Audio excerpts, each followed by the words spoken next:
to approve things that we need to do in an individual ordinance basis. So, the primary goal of the legislative body is to be the check and balance of the administration. We approve the budgets. We approve any changes in the budgets throughout the year. That's why you'll often see ordinances requesting the movement of money from one line item to another. I think what's the cap? $10,000, Linda, or is it 25? I believe it's 10. It's Yes. 10. So if the administration wants to move $10,001 from one budget line item to another, they need our approval. So they can't be just moving money around haphazardly. So the budget's really a live document that we control. I shouldn't say control, that we oversee throughout the year. It's ever changing. The final budget at the end of the year is a starting point, but it's not the final, way the money's going to be spent. And it's important to know that because it is confusing. You see things throughout the year, as well as approving our general fund budget, which is our main budget. We approve our CDBG budget, which is our federal dollars, our community development block grant dollars. That's the CDBG dollars. We also approve our capital spending plan. Capital spending plan in recent years has been funded primarily by some EIT from the city and the commuter EIT, the 3/10. And capital improvement projects can be anything from buying a new fire truck to improving a park, to upgrading something, to buying computer equipment.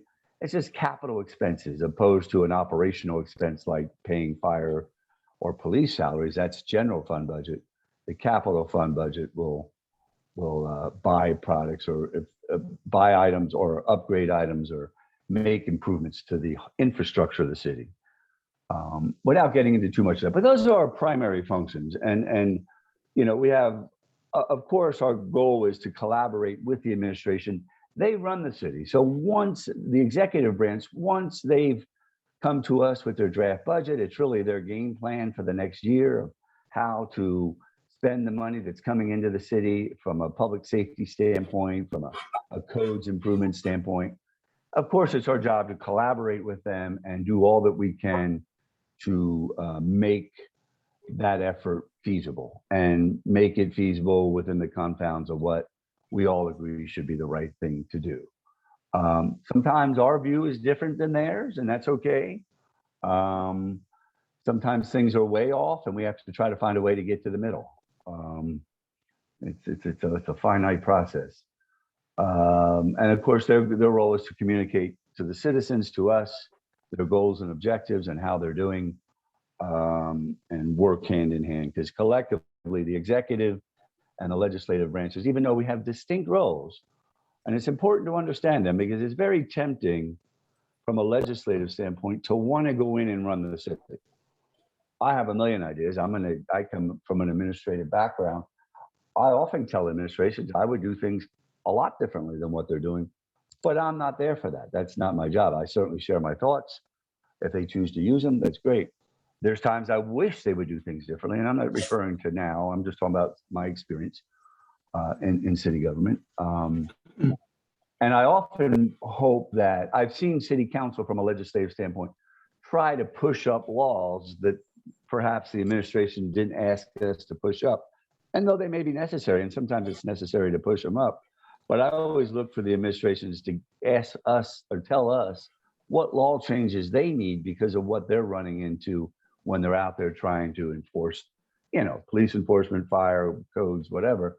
What's in your way? Come to us. How do we change it? So there's some distinct differences, obviously, between the executive and legislative branch. And our elected auditors, they have free range to keep an eye on all aspects of city finances. There's really nothing that's out of their scope. They're independent from us, meaning city council, and independent from the city administration. And it's a key and very important way of kind of giving us and the administration added eyes, and also making sure that, all the I's are being dotted and the T's are being crossed. So I hope that gives everybody a general understanding of the government structure. And again, I would encourage, especially the new people, to look at the charter, everything that the administration is responsible for. There's a whole section there. And there's an entire section for city council as well as the city auditor. We do a pretty good job. I think sometimes we cross lines, and that's okay, because it's not real easy to detach, from everything, especially as involved as we are in city council, because pretty much everything that the administration is doing at some point requires our approval. We need to understand it.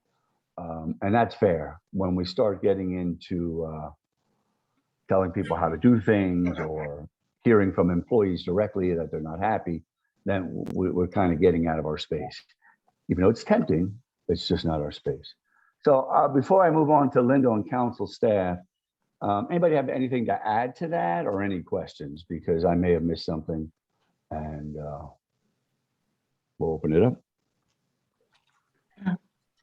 Jeff, three of us have our hands raised. Oh, who wants to go first? I can't see everybody. Go ahead, Johanny. I see your hand. I was trying to let Donna go first. So Jeff, you described our role as it relates to our legislative responsibilities when it comes to budget and ordinances and things that the administration may need to pass up in terms of, changing certain ordinances. But what is our role as it relates then to the community and the people that we were elected to serve? That's a great question. And, there's two sides to that coin. And you and I have had this discussion.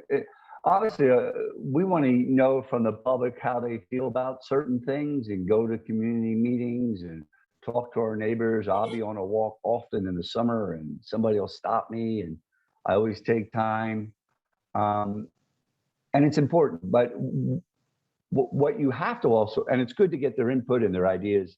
Absolutely. And people have always told me too, the other side of the coin is, Jeff, we elect you to make decisions, and I expect that you make, in all instances, because nobody will, as good as decisions as you can, because you're closest to the information. So it's really, to me, it's multifaceted, really getting the pulse of the community. I go recently to this ticketing thing, I've heard from a lot of people, more than I normally do. So that tells me that there's a real kind of discontent with it out there, this paperless ticket thing. And the other side of that is they expect me to be closest to the information, look at it and say, okay, because you guys know, it's impossible for the public to know everything that we know. We can barely keep up with it. So, very important to be in tune with the constituents, and at the same time, remind them that you're looking at all the information and trying to make a decision that fits in for the entire city. Because even though each of you come from a district, you're really there to represent the district in the end impact to the whole city. In most instances, when we do the budget, we want to have the net result for the entire city. What's going to be the best thing? So sometimes, for citizens, they think A is the right answer, and it may not be, because when you're closer to the information, you realize that if we go with A, it's going to screw up B, D, and E. I always tell people, I vote on things often against my personal best interest, but I'm not there for me. I'm there to vote for what's best interest of the city. If it costs me more, if I vote for A, that's just the way it goes. It's what makes sense for the city. I'm not gonna vote for a no property tax increase because I don't want to pay any more taxes, when the reality is, if we don't have more revenue, we could lose 10 police officers, So it's important, Johanny. I think it's critical that everyone keeps a pulse of their community. Some people, I've always had 5 or 6 key people when I was in the 6th district, especially early on, that gave me the pulse of different neighborhoods. But have an open line to constituents. But again, you're part-time, so you could get overwhelmed. It's a fine line. And the other thing is too, if you get pulled by too many people in too many different directions, you may not have enough of your own time to focus on the issues and say, all right, I heard from them and I heard from them, but what is in the best interest here of the city? So it's a balancing act. It's a good question. Anyone else? Donna? Jeff, I think, with all due respect, I think you segued a little bit there. My concern, and has been since I started on council, was our role is, of course, legislative. I understand that. Been around the block a few times here.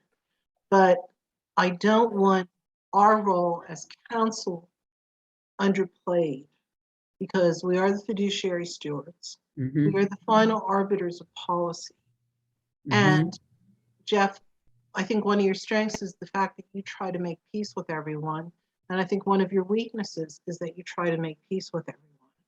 Because we have to, as council, stand up being one of the three branches of government, just as our auditor, and I think we have an auditor that is standing up to be the third branch of government.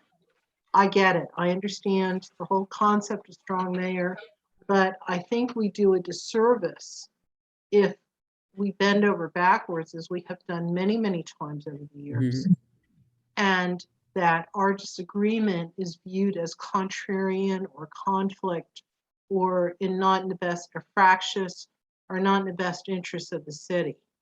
We've seen that. That's happened under every administration, including this one.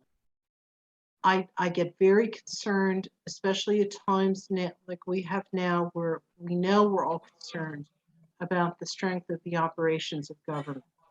And I believe we need to speak loudly to that we have an obligation to our constituents. And I understand what you're saying. We talk to everybody all the time. Marcia's out in the street. Jahani doesn't even have to go anywhere. They come to her. I'm out in the street. I understand the constituent feelings about the potholes and different issues and stuff like that. But we cannot be underscoring or underrating our importance and our collective, not individual, but collective power as a body to steer the city in the right direction. And at times, such as now, when I think a lot of us are very concerned about a lot of matters, we need to stand strong and say, council has an extremely important role. And yes, you can present things to us and maybe we'll agree 85% of the time, but listen to us when we have strong feelings and intend to make our strong feelings both heard and enacted. And Jeff, I want to respond and follow up to that. I think one thing is we can't be afraid to agree to disagree.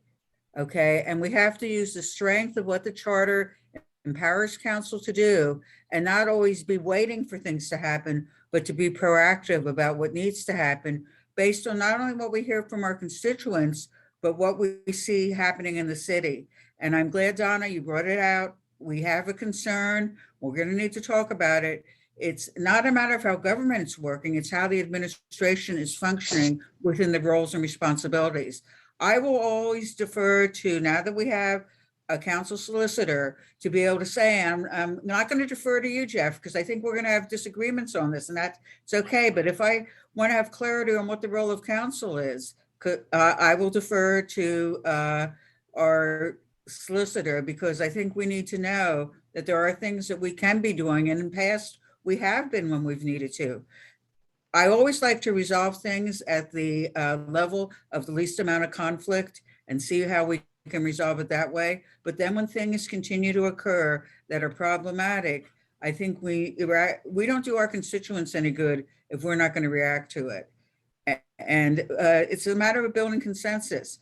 So let's be ready to be listening to each other, being able to be communicating with each other, and being able to say we're all doing it, not for our individual territories or egos, we're doing it for the best of the city. Right. So let me respond there, because there's a lot going on there. And from the day I got on city council, I don't know that there was ever a mayor and a council that ever got along. And I remember Joe was mayor and Paul was council president. And the fact that I didn't side with council to fight with the mayor, I looked like I was siding with the mayor. I'll never forget that. And the reality was, if you went back at the time, most of the egregious stuff, including tax hikes and other things that Joe wanted to do, I voted against. I never stood by any mayor's side and just let them get away with anything. And I never will. And they know that. And I've been rather clear with our current mayor and every previous mayor. You know, these are my expectations. I hope you guys can achieve it. If not, you know, I'll support it or I won't. That's just the bottom line. I'm not here to be nice to everybody. I'm here to try to find middle ground and get things done. So there are things in the charter that we have some power over. And Donnie, you hit it. This is a strong mayor form of government. If you have only 4 members of city council, the mayor's got more power than you. He's almost like an 8th council member. And, I've never got into, we don't get into a lot of charter fights recently. But, if there's tools, if their body feels there are certain things that are being not properly done within the law, and there's tools within the charter to do, to address those things, then nobody would ever deter anybody. And as you guys know, as a council president, I don't deter anybody using any tools, accessing the agenda, or doing anything else. So I'm not here to do that. The other side of that is what I tell many of you. I've often said it to many administrations, and I've said it even recently. If I were the mayor, I would probably do about 80% of what we're currently doing differently. I'm very honest with them. I'm not the mayor. I would do things a lot differently. But, all I can do is share my ideas. Now, if something's being done inappropriately, then the body has power to do things. So it's a fine line, not liking what's going on and things not being done appropriately. So I just want to caution everybody on that. I don't want everybody to think I'm just Mr. Nice Guy and don't want to do things. I just realize that, to get things done, I have to accept the fact that not everything's going to get done the way I would want to do it. To be a completely different city. You wouldn't be able to shut the city down. So it's been hard for me to grind my teeth for 22 years and say, man, we're selling ourselves short. But I realize my role. And I support anybody who has valid issues that they feel from a legislative standpoint need to be addressed to address them. But I also request everybody to look if it's just a level of dissatisfaction that we don't necessarily have control over. And some of it we do, right? I mean, some of it we do. So, I support everybody's position. I believe we have a certain amount of accountability we need to hold everybody accountable to. And at the same time, we have to be accountable to ourselves and accepting the fact, like, I'm not the mayor. I used to tell that to Strat. I said, Strat, stop talking to the police. You're not the police chief. Next time that position's open, if you want to be the police chief, put your name in the mix, So, I get everyone's frustrations. I'm probably 50 times more frustrated in the last 22 years than most people. But today, this is an orientation. We're just trying to understand the structure of it. A lot of that stuff can be flushed out as issues arise. So as it relates to the structure, does everyone understand what the roles are supposed to be? And I really do encourage everyone who hasn't, most of us have read the charter a number of times, but to look at the executive and the city council branch. It's not a perfect charter either, right, guys? I mean, we can fight over one word. We've had lawyers before, and one word can get us in trouble. So, legal battles never end. Additional comments or questions on structure?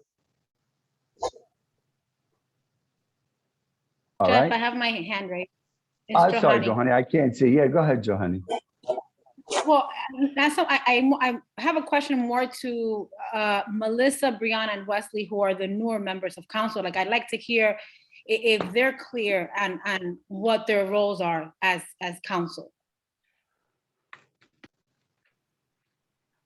Yes, thank you, Johanny. Well, I feel that I'm very clear with what my responsibilities are and how I'm supposed to uphold those responsibilities, not only to my district, but to the city of Reading. I did have some questions which were clarified in the beginning, like how long I'm allowed to talk, and like, do you guys is it required of me to have like certain things that we say, like just the vernacular, the jargon, like when you would say what is that word? It starts with it's an A word, amend, or And, yeah.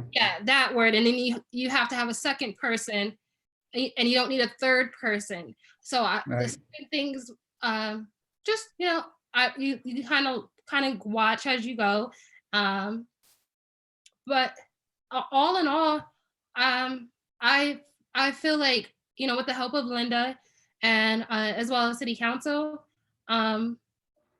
I completely understand my role and am ready to fulfill it. Great. All right. Anyone else? I'm I'm the same. I feel like I understand my role, and I always, if I am questioning something, I do always go to Linda or um, most part Linda or another council member. But I'm good. All right, is Wesley on yet? Yeah, what's his Yeah. on? He is. Hey, Yes. Wes. Hi, everyone. Hi, everyone. Please excuse my lateness. My team had a game which finished in a buzzer beater. We won, so it was great. But anyways, I do understand my responsibilities, and I will not hesitate to reach out to any of you if I have any questions. Or, Yeah, that's great. That's good. Appreciate that. So yeah, and you guys will learn a lot as you go. And I thought this was a good concept. You know, Johanny, and I know Marcia and Donna talked about, but I know Johanny's one of the newer ones with Melissa. And there's a lot, you know, we can't give everything up front, but if you get the basic structure, some of it you'll learn as you go, and some of it will be ever changing. But you know, a lot of moving parts in city government, so it's a Yeah. lot to learn, and to try to learn it Yeah. all at once would be almost impossible. Jeff, if I can jump in here quick. Yeah. Two key things. Yep. One is absolute, the training by the charter board. We all Right. have to do that. Every single one of us has to do that because it wasn't done in 2020 because of Mhm. COVID. So everyone who was elected on that cycle, the mayor, Marcia, that whole Mhm. group, they've got to do it. Those of us elected on this cycle have to do it. You have to do it. We're in charter violation because it wasn't done in 2020. We have Right. to have that charter training, and everybody's Exactly. got to make time for it. Also, Linda, can you? all of I'm us, sorry, go all ahead, of Donna. us, all of us also have a responsibility to understand on a rudimentary basis, minimally, Robert's Rules of Order, because that is how Thank every meeting is conducted. That will explain to you what is needed in terms of amending and presenting legislation and conduct of meetings. That is absolutely critical. If you don't have a copy of it, you can upload it via the internet. If you have a copy of it, keep it with you. There's Cliff Notes versions of it. If you're in part of any organization that runs formally, you should be familiar with Robert's Rules. If you are not part of an organization that runs with that, that is key structurally to legislative bodies. So please, please familiarize yourself with it, get a copy of it. You will understand what more the process and the way in which not only city council does business, but county commissioners and other legislative bodies from state, national, down to our local fellow municipalities, boards, authorities, commissions. Robert's Rules is key. Please read that and understand it. And to add to and that, Mike's Donna, gonna- Yeah, we're getting ahead of ourselves, but go ahead, Marcia. yeah, and just, I know it was provided by our solicitor. We do have, and this was when we had our printed agendas. I don't know whether it's in our downloaded agendas. We had the Robert's Rules of Order, all the key points to it that we could reference as we were going through a meeting. Certainly, you need to understand the structure and such. And I have a little surprise for the new council members because I just feel so dearly. It's been part of I was really blessed that my mother had me in a leadership role when I was 16 years old, that I had to learn it. And so it's sort of almost like innate with me, but I understand how confusing it can be. And that's why our solicitors are here too, to be able to help us keep on track as parliamentarians. Yeah, there you go. And that's part of the stuff, being an old student council president, I was using it Yeah, back then. exactly. So if you Yeah. grow up with it, it becomes second nature, but it is very Yeah. important to use it. Well, and we're going to move on here, but a lot of that, yeah, we don't use a lot. I mean, we motion to move an ordinance forward, motion to amend. Sometimes we'll make a motion to, for a recess, and motion Call to for call a question is question, which part we've of it. always. Yeah, we never did that. Yeah, so there's only 4 or 5 key elements, and with the solicitor there, it's good to know those 4 or 5, and maybe read a little more in the other ones, but I wouldn't want them to feel overwhelmed and having to memorize a lot of that. But we'll be okay. So let me move on government structure, chain of command. Chain of command in city council, everybody's free to talk to everybody else. There is provisions for the council president to approve the agenda. I don't stop anybody from adding to the agenda. All we ask is that if you're going to add something controversial, that before you do that, you make the members of the body aware of it first and have a chance to discuss it. Like if we're going to legalize pot or we're going to, whatever we're going to do, it's just something that, it's going to be a big issue when it shows up. Give everyone a heads up. Let's talk about it before we just put it on there. We typically do okay with that. So,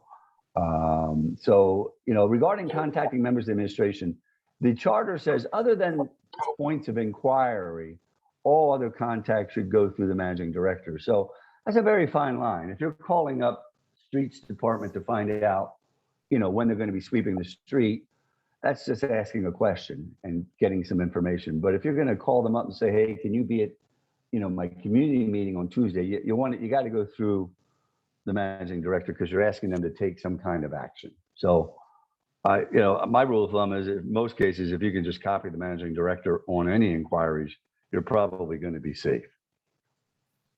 That gets to be a fine line. So I don't want to get into details of that, but for Wes and Bree, if you need clarity on who you should reach out to, start with Linda or myself or one of the other council members on any specific issue so we can guide you on who you should communicate with, just to make sure we're not stepping on anyone's toes.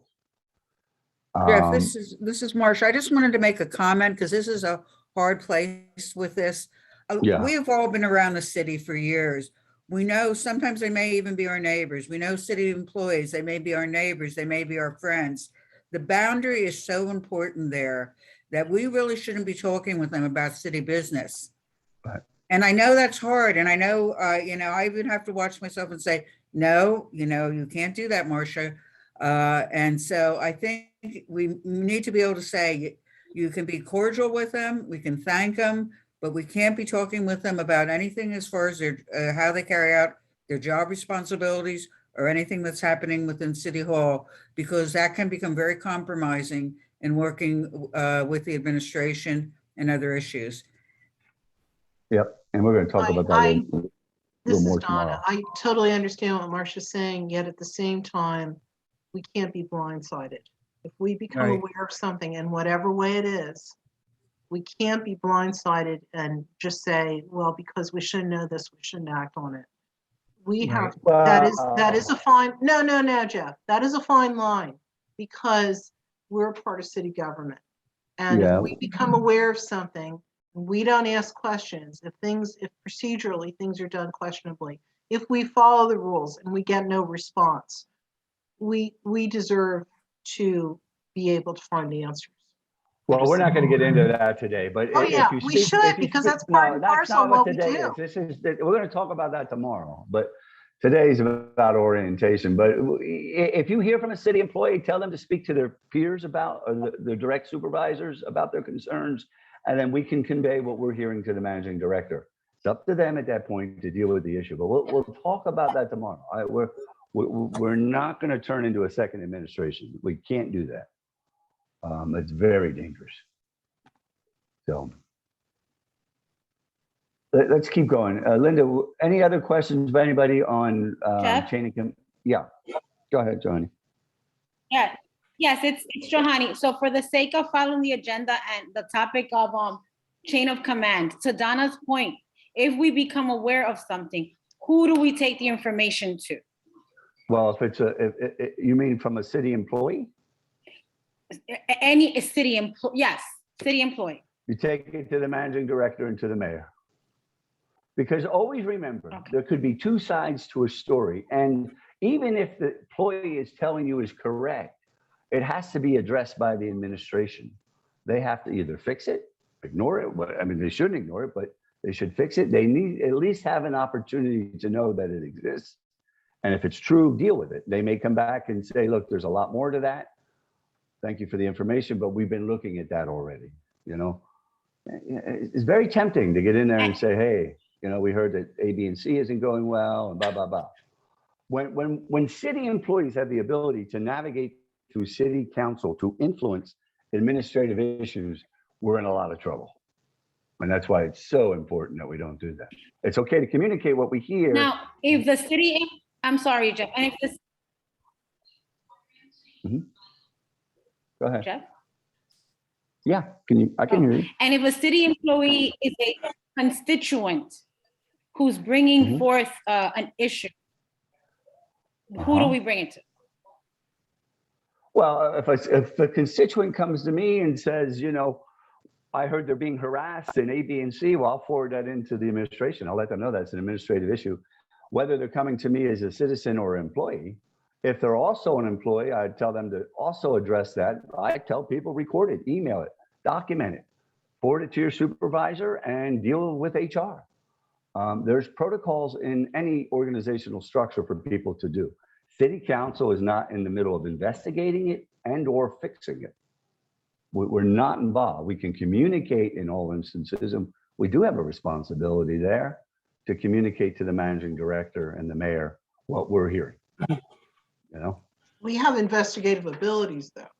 That's in the charter. We do, but we're not going to investigate. If we do that, we just turn into a second administration. I mean, I'm not getting into that. Any other comments on that section? Because we got to move on here to Linda, and I want to make sure that the new people get a good understanding of what council staff does and the council solicitor. So if there's no other questions on government structure, let's move on to council staff and let Linda give us a good overview of who does what and how we can utilize them and help them and them help us. Right, you have 3 members of council staff. You have the city clerk, myself, the deputy city clerk, Shelley Smith, and B. Rivera is the legislative aide. We have the workflow of the office shared out among all 3 people. Our major focus is constituent customer service, and that customer is the public, it's the administration, and it's all of you. And my attitude has always been impeccable customer service to everyone. And that doesn't always mean you get what you want, but it does mean you'll get an answer. You may not like the answer, but you'll get it. And generally, I find that people, they aren't happy with the answer sometimes, but generally they're happy to get the answer. So it's my responsibility to attend to all these public meetings. Shelley acts as my backup. If I would go down, she would step up and fill in. And B is kind of in the third role there, that if I'm down, Shelley's down, then it's going to be B in the front line. The charter amendment that took place about a year ago, what that did was finally give council the ability to hire and fire council staff. You always had the ability to hire and fire me, but the way the administrative code in the charter previously read, although we have 2 members that work for city council, the administration had the ability to hire and fire them or block our ability to hire and fire them. So that's now changed. And I know Lucine brought this up in early December, late November. And the only incorrect statement that she made was control of the salaries. Council always had control of the salaries through the budget and the position ordinance. So that whole situation didn't change.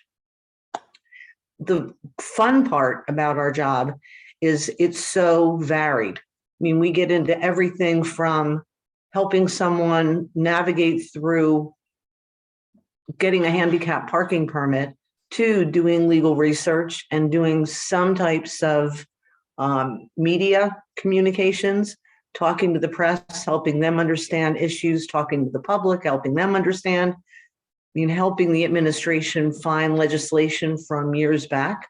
We've done a stellar job at using our electronic devices and scanners into scanning old legislation. Right now, we go back to about 1954, 52, and it's just incredible to have that resource. So if you call me up about a street vacation that happened in 1960, I can go into a program, type the address, and up it's going to pop.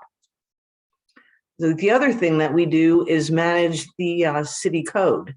As Jeff said, you adopt laws through ordinances.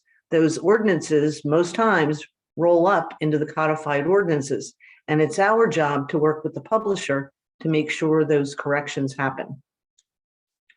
So that would be the overview. And before we open it up, everybody, so, Linda just made reference to the referendum. Last year, at the end of the year, we got through the counselor solicitor referendum. And I just had a discussion with Mike this week. In the coming weeks, we're going to address, because we always had control of the salaries, but as a body, we weren't doing employee reviews and other things. And I think we all agree that we need to take a close look at what all council staff is doing and bring them up to par and what we think it's compatible with from a compensation or position standpoint. So we are on the very fringes of doing that. It's very important. As I explained to Lucine, it's a process we have to go through. We can't just arbitrarily do things. We want to have structure in place where a good portion of the body is participating in council president. He's going to do that on his own. There's no way. And we want to make sure that our employees are being treated fairly and adequately as everyone else should be as well. So that's in process. Prior to Go ahead, Act Linda. 47, we did do regular performance evaluations. It was just after Act 47, during the time, Right. many, many years where we got 0%. And that's kind of when things fell apart. I mean, it was management and it was the collective bargaining units. I mean, we were in raw times where expenses all around us, including taxes, trash fees, water fees, they were all going up and we weren't getting any pay increases to deal with that. So it became difficult to do performance evaluations with that.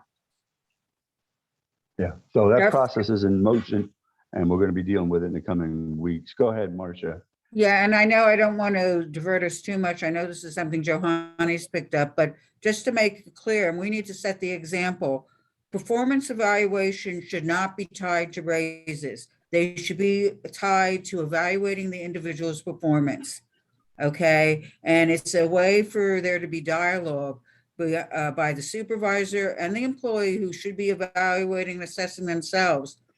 I'm not going to say how many years it has been since I've gotten a raise, but it's been decades because of where and how long I've worked where I worked.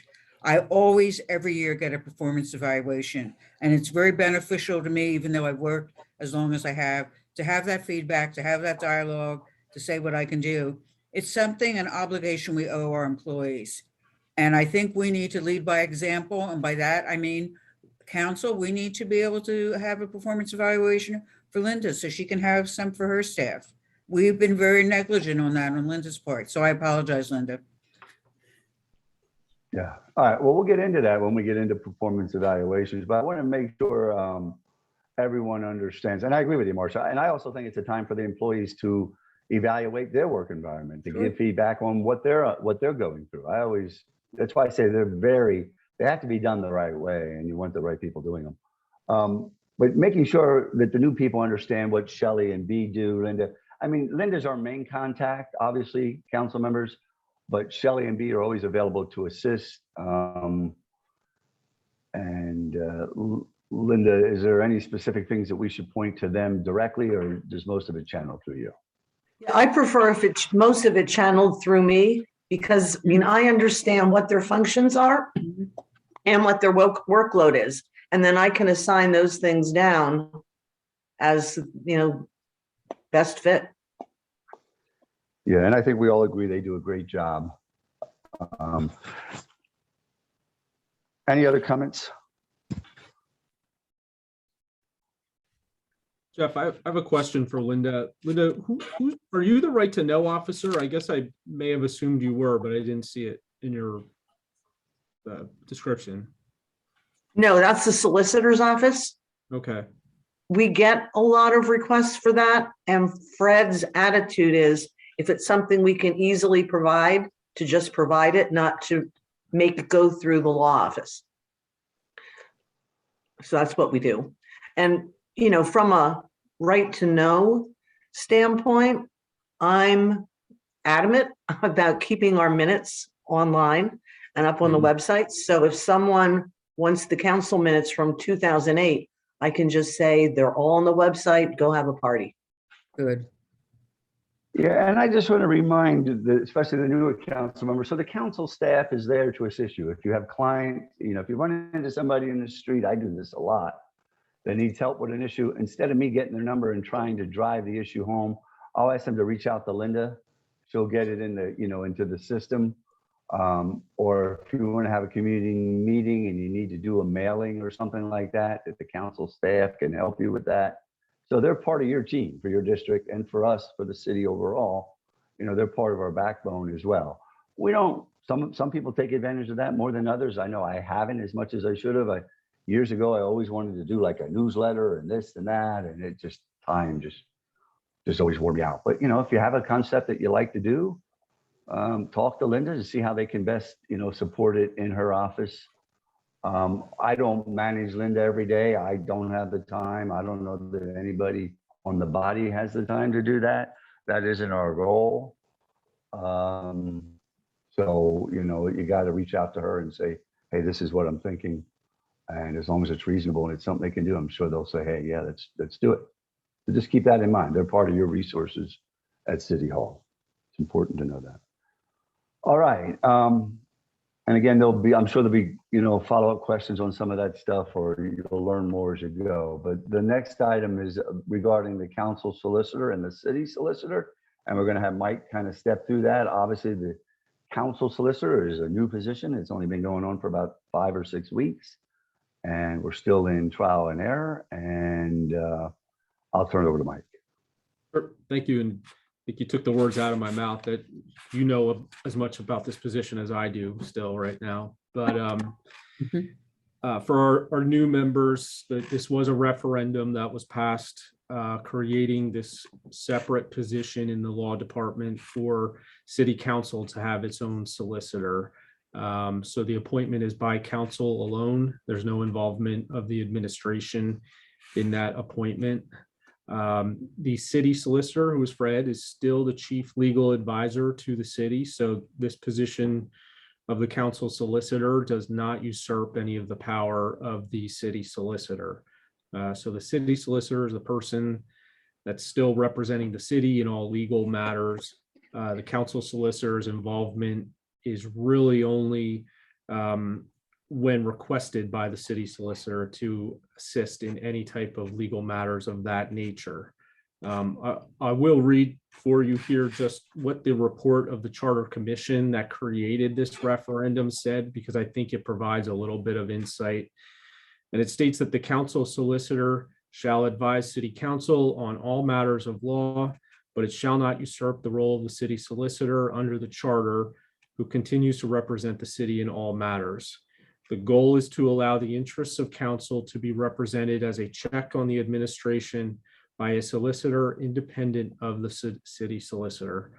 So I think that kind of summarizes it. So my job here is to, answer any questions that council has, to advise on matters of law in a general matter as much as possible. But at the end of the day, the city solicitor is still the chief lawyer, chief legal advisor that's here. I think initially part of the intent for this position was to address circumstances where there is conflict or an adversarial position between council and the administration. And obviously that is one of my duties to handle those matters.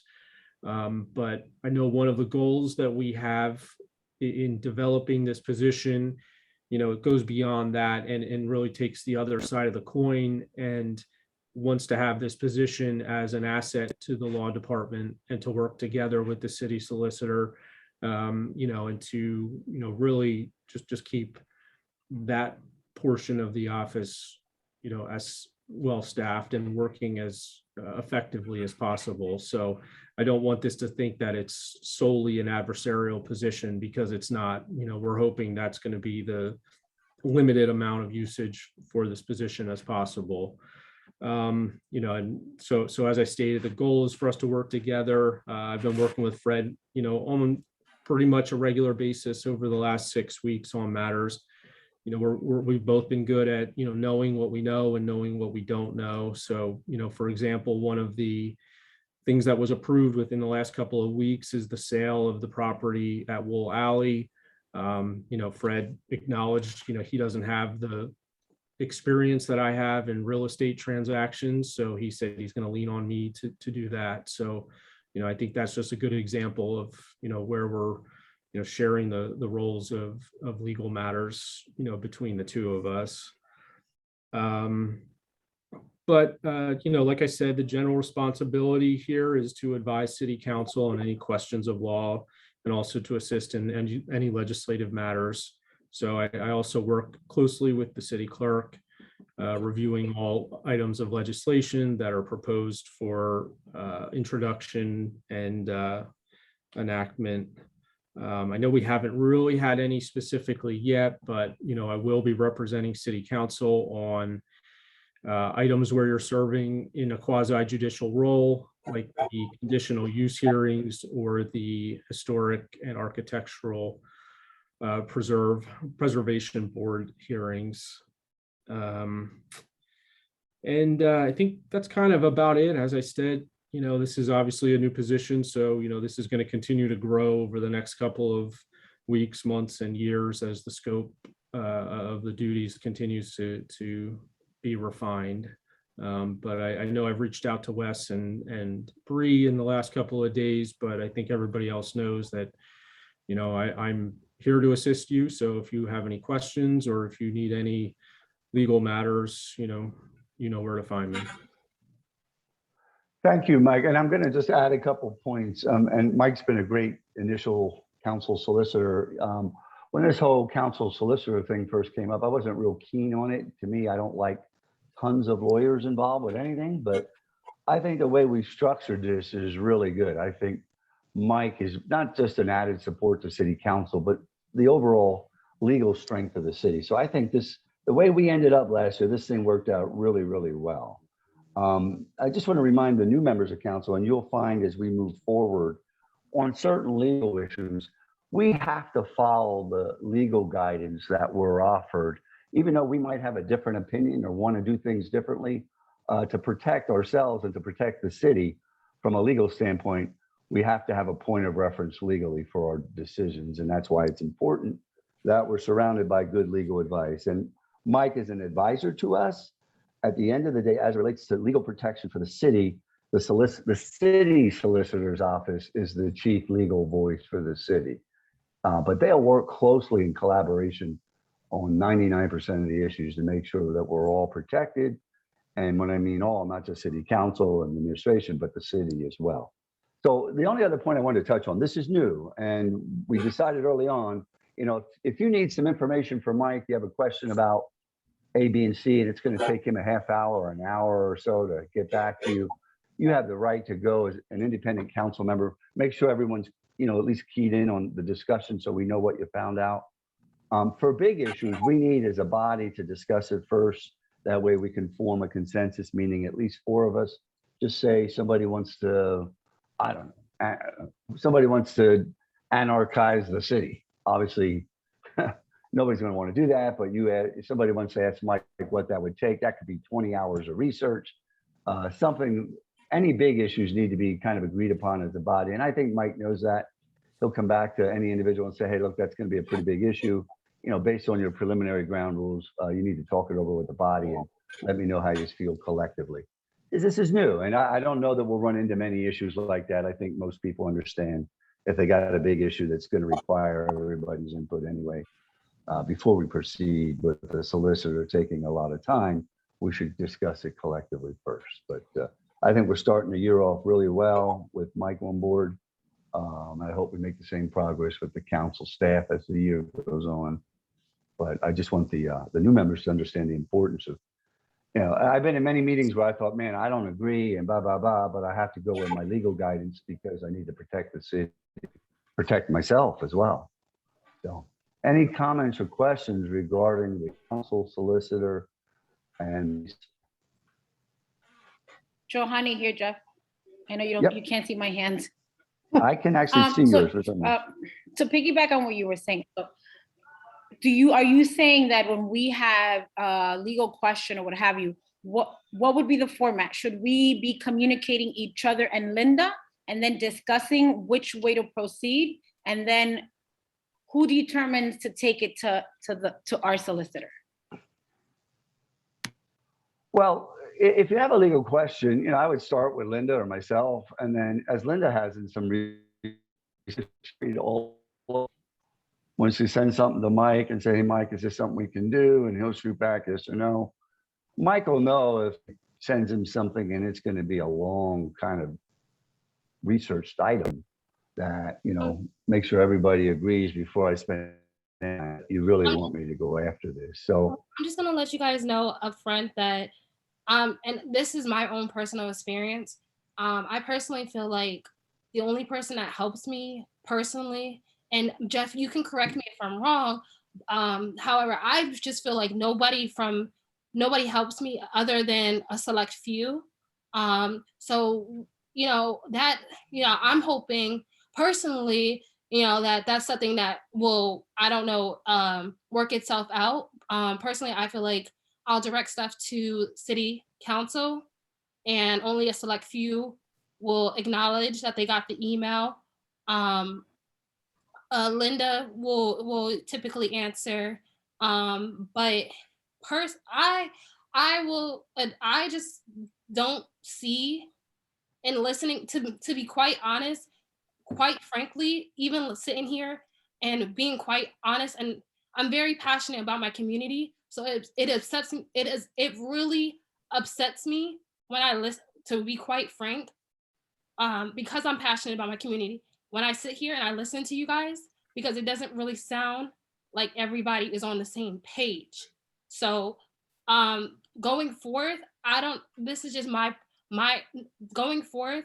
And I've worked with different community, with different organizations, with different people of different backgrounds, of ages, ethnicities, and genders. I feel as if you would need to communicate personally, Jeff. I don't think that you respond to our emails. I know you said like you have an open door policy, but I noticed last week that you didn't respond to the email that was the emails that I put out there. So that was a little I upsetting. didn't get, hold on a second, Brianna. I didn't get any emails. Jeff, please let me finish.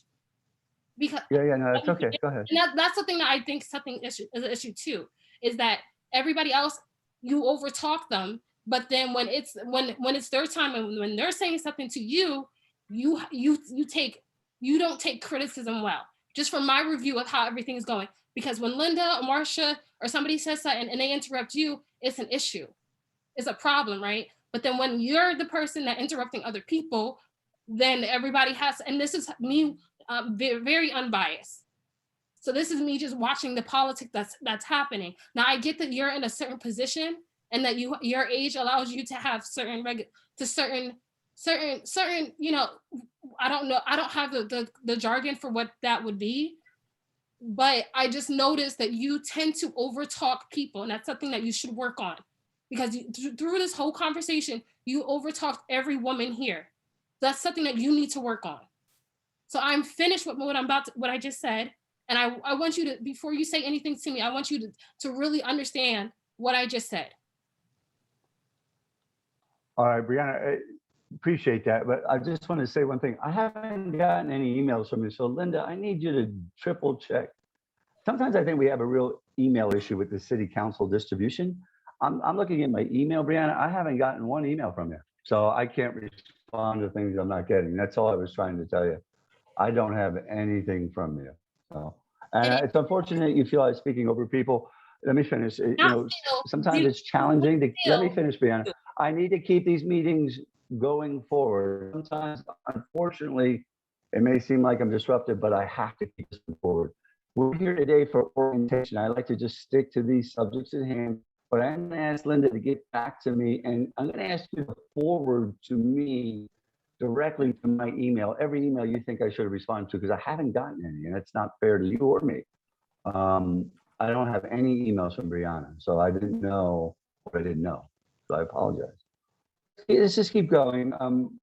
More questions on council solicitor and the city solicitor issue. Is everyone clear on their role? Johanny here.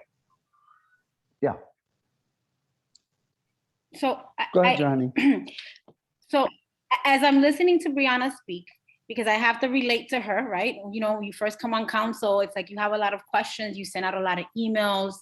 And I think that now we have an opportunity to maybe correct or make some improvements in those areas that how we communicate with one another. So if we're sending out if we're communicating with Linda, I don't know if we should be carbon copying everyone so that we're all always on the same page. But if someone does, that's why I was being very specific in asking, what is the best way of us communicating so that we're on the same page? We all have access to the same information. We all have documentation on conversations that are happening, right? Whether if it's just asking Linda and then it gets deferred to Mike, or if we're asking Jeff and then it gets deferred to Linda or Mike. Like, I want us to have like a clear understanding of how we communicate and what the turnover expectation is. So if I send out an email today, do I give 24 hours to hear back, 48 hours to hear back? And that's not only with us within the body, but also to the administration.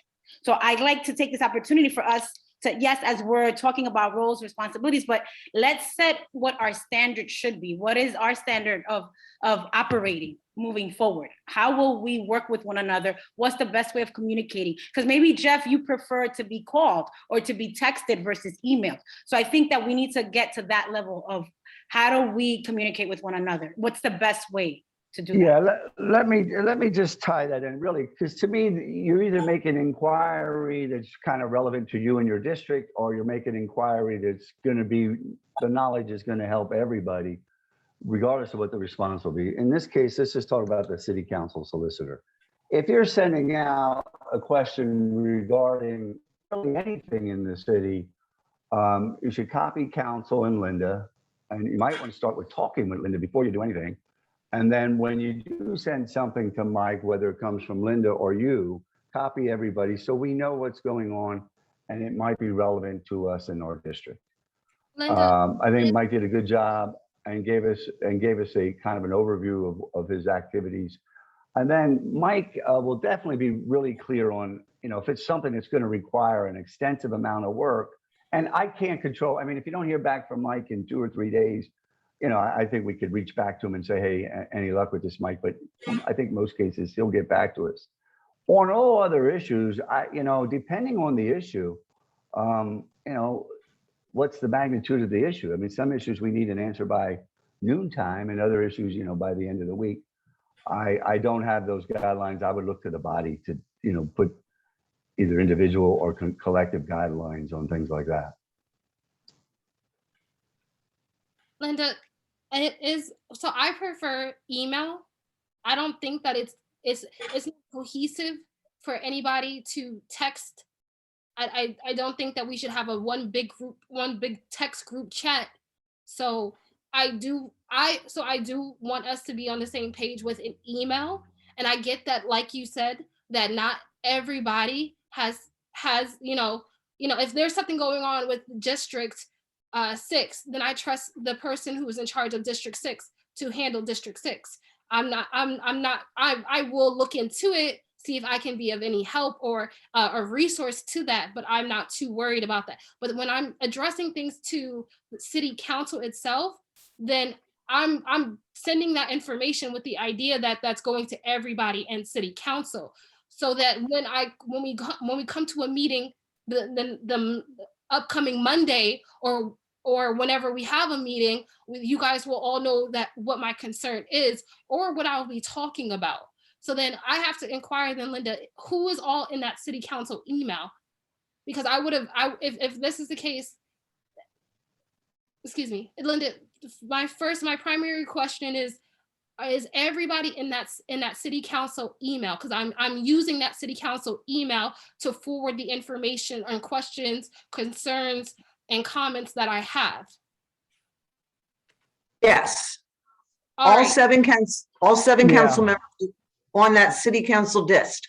The composition of that list changed Monday morning, January 3rd.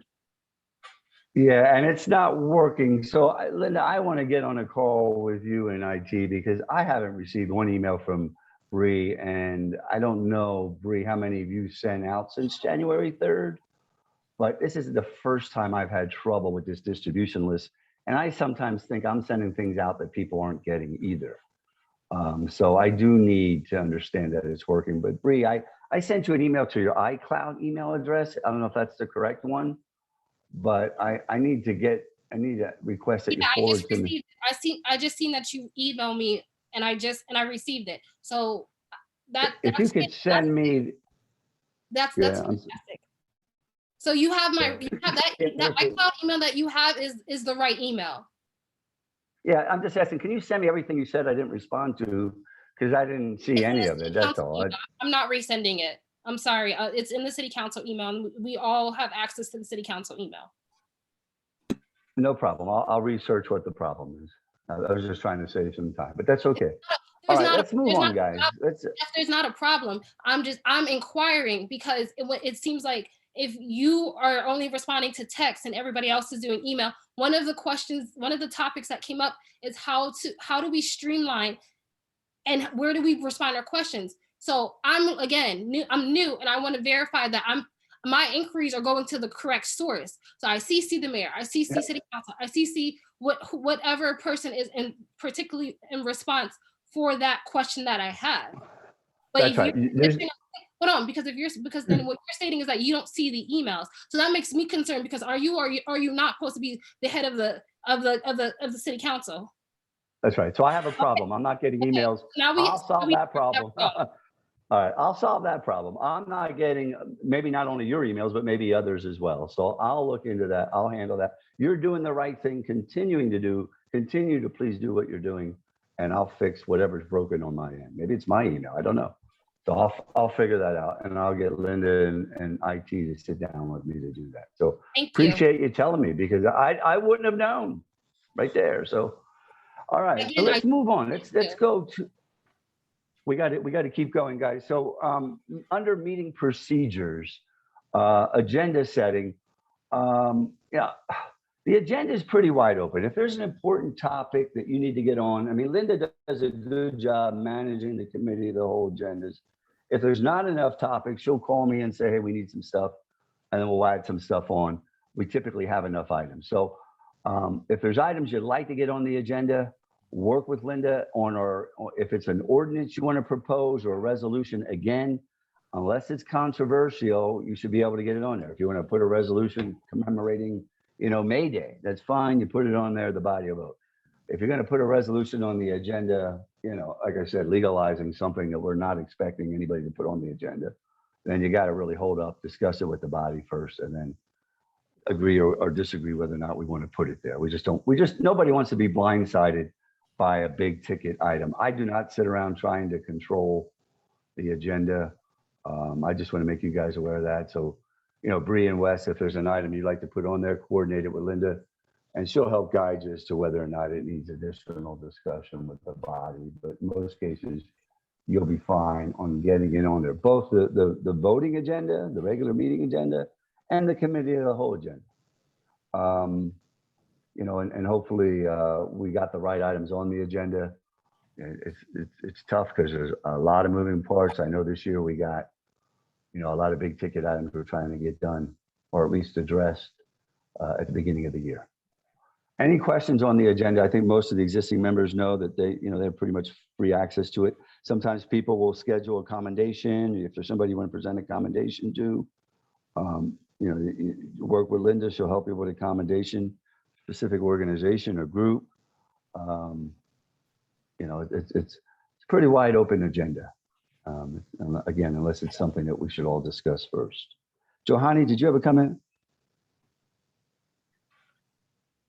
Marcia's first, and I'll go Yeah. Go second. ahead, Marcia. Jeff, and this goes back to the charter. It's very clear in the charter that the council president sets the agenda. Okay, now I understand, and I'm glad you're willing to take items from us, but I also believe it's a balancing act because our time and all the different items that we have to discuss, not that everything that everyone wants to bring forward can't be important and we shouldn't be discussing, but we have to figure out how we manage our time to do due diligence to everything that's coming up. So I am suggesting that maybe before something's put on the agenda, that we are able to confer with you about this is the item that we have. This is why we feel it is. This is who we might have talked to, because we may have conferred with fellow council members, which is perfectly legal to do that. And to be able to say, these are some things that, are an item that we'd want on. And then for you to be able to know what the agenda is and to be able to review it before it's published, because I think that's really key. There were some items that I was questioning why we're on the agenda. I didn't make an issue of it, but it was things that, and well, I will tell you, the ARP thing really caught me off guard. Why was that on the agenda? Wasn't that discussed? It was like we were expecting to vote on it before we even had the whole plan put out in front of us. And I just want to be more mindful before the agenda goes public that we've done our diligence to review it to see, you know, how it fits in with our overall strategies. Johanny? I agree with Marcia. That was some of my, I was gonna ask about who sets the agenda because I remember reading the charter regarding the matter. But also, there's been times where the agendas and when you open up the spreadsheet on the website, it could be up to like 96 pages, 100 pages, which takes some time to read. So I'm always wondering, like, how do we select what goes on which date? Because sometimes it could be overwhelming and so many pages, and I want to do my part and read every single page. And sometimes the weekend is not enough time. So I want us to kind of be mindful and considerate of that when making the agenda and identifying the material and how much material is necessary to get through to be prepared and ready for Monday's meeting. Because the agenda gets put on the website with all of its attachments by Thursday, I believe. Right, Linda? Correct. Yeah, and just two things. I mean, if Linda gets an overwhelming amount of information, or if she gets something too late from the administration that she feels it's not something, she'll often get me involved, and if it's from a council member, and we'll talk about what we can do the following week and what we can't. And if I have to call Abe and say, look, we're just not going to have time for that. So we do coordinate some things. I agree, there's definitely room for improvement. And to Johanny's point, I tell you, you're right. Sometimes it's 100 pages. My belief is that I'm only going to refer to what I need to dive deeper into that I'll never be able to read. Not that I shouldn't, but I'll never be able to read like 100 pages, but maybe there's 2 or 3 items on the agenda I want to know a little bit more about. So Linda's just kind of providing the background information. Most of the clarity comes when we discuss the issues, but sometimes people do have a need to dive further. I would just say to the new people and even the existing people, I wouldn't worry reading every page unless you want to. But most important, I would read where you want more information. And I think the key is to have it there so you don't have to chase it. So it's a balancing act. Some people like a lot of information. For me, the less the better, because my mind will go over the map, But good questions. And I suggest that we work to improve the agenda. Nothing's ingrained in sand. This is a collective effort. Whatever we do to make it better for everybody, I'm wide open to. There's not about it. Any more comments on the agenda? All right. We'll go on now to the Sunshine Act. And we'll let Mike give us an overview of what that is and the importance of the confidential. Thanks again, Jeff. So Sunshine Act basically is your guide star in Pennsylvania for how to handle meetings of a public body and how to deliberate, discuss, and vote on items. I always have to remind all governing body members of the importance of this act, because unlike other state laws or regulations, this has direct liability to all of the individual governing body members. So any violations of the Sunshine Act can result in more than just an issue with the city. It can result in personal problems as well. So specifically, you can be found in criminal contempt, and you can be given civil and monetary fines as well too. Obviously, it would have to be a very egregious violation to get to that level, but there is precedent out there for it. So it is something to be aware of at all times. So always a good item to ask a question about before you ever take any action if you're unsure about something on that topic.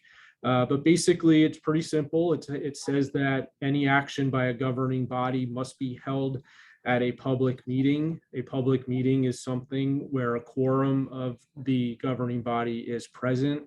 The public is available and open to view and participate in, and all deliberations and discussions occur during the public meeting.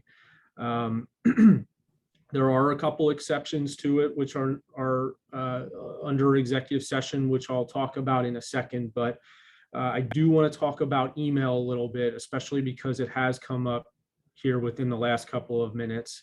And I don't want anyone to take this the wrong way, because I am a huge fan of email. It is a great way to communicate, to share information, and correspond with each other on issues. But with that being said, the Sunshine Act is clear that you cannot deliberate or discuss any matters over email with each other. So any deliberation, any discussion has to be done during the public meeting. I'm not saying this to chill any sort of sharing of information, because that's the best way to do it. So if you have issues, if you have questions, if you have items that you want to be brought up at future meetings, email is the way to do it. If you want to share information with each other, email is the way to do it. But I would just strongly caution everyone, to avoid getting into any deliberations or discussions over matters via email. And we did mention it earlier, the Right to Know Act. I know I might be getting a little off topic, but emails are subject to right to know. So I don't want anyone to think that just because you are using email that the public may or may not know about this. Depending on the topic of the conversation, they can be subject to disclosure to the public under right to know. So that's my little speech about email on the Sunshine Act. Executive session is the only exceptions to the public meeting. So the Sunshine Act makes specific provision for when council can discuss and deliberate matters outside of the public purview. And they are specific. There's a list of them, but basically it falls into three categories. The first is personnel matters, the second is litigation matters, and the third is the negotiation of contracts, whether it's buying property, buying real estate, or collective bargaining for employees, that type of stuff.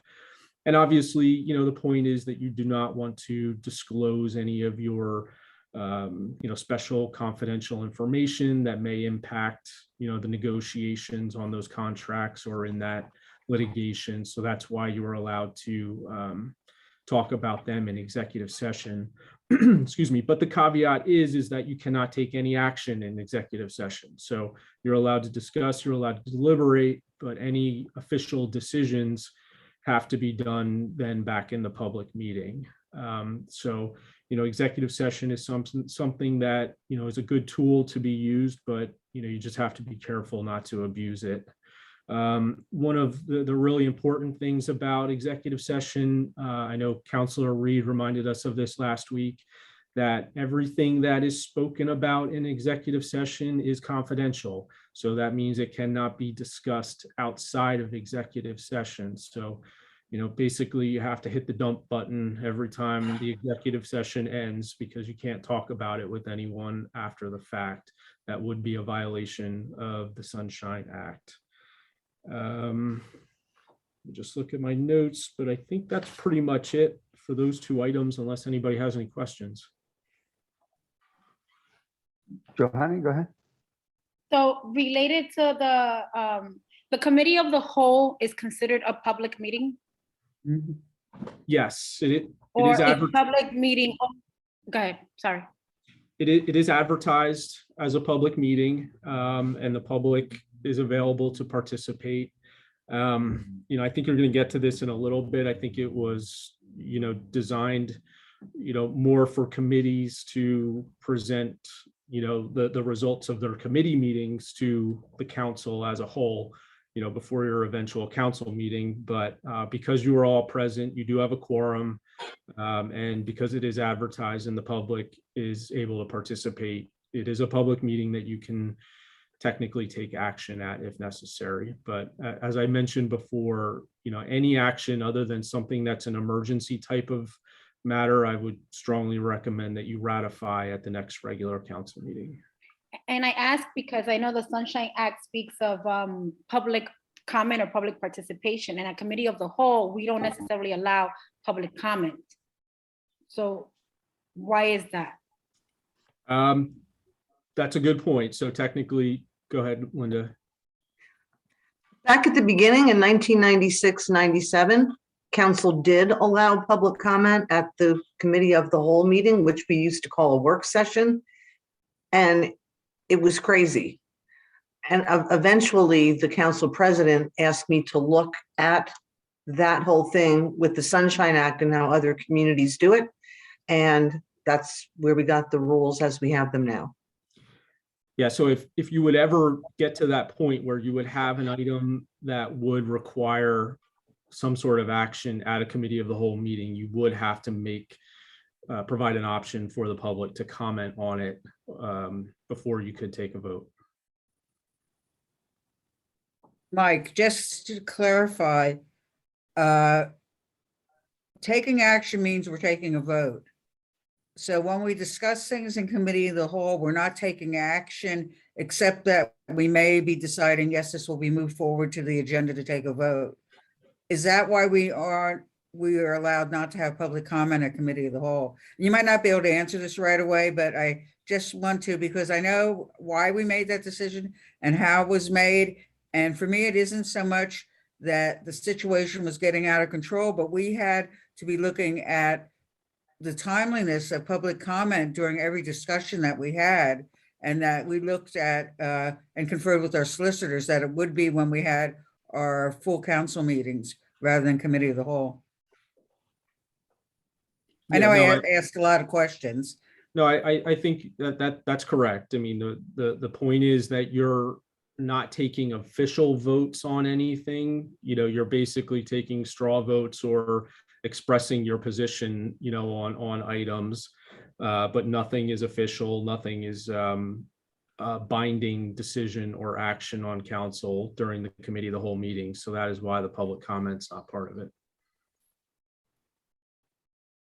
Does that answer your question? Yeah, and just another side too, if we're out socially and there's more than 3 of us, that is allowable because we're not taking action? That's correct. If you are in a social situation and there is a quorum of council present, meaning 4 of you together, technically, again, you cannot be discussing or deliberating any city business at that time, because that is what would trigger that becoming, in essence, a public meeting that has not been properly advertised. Okay. So, I don't want to say you can't get together for social events, because you can, but just talk about the weather. Thank you. Go ahead, Johnny. So I know that in the past, during our committee of the whole meetings, we have made exceptions and allowed for public comments. I think one of the instances was related to the parking authority this past year. I guess my question is, how do we make it fair? When do we make those exceptions? Like, what's the rule, basically?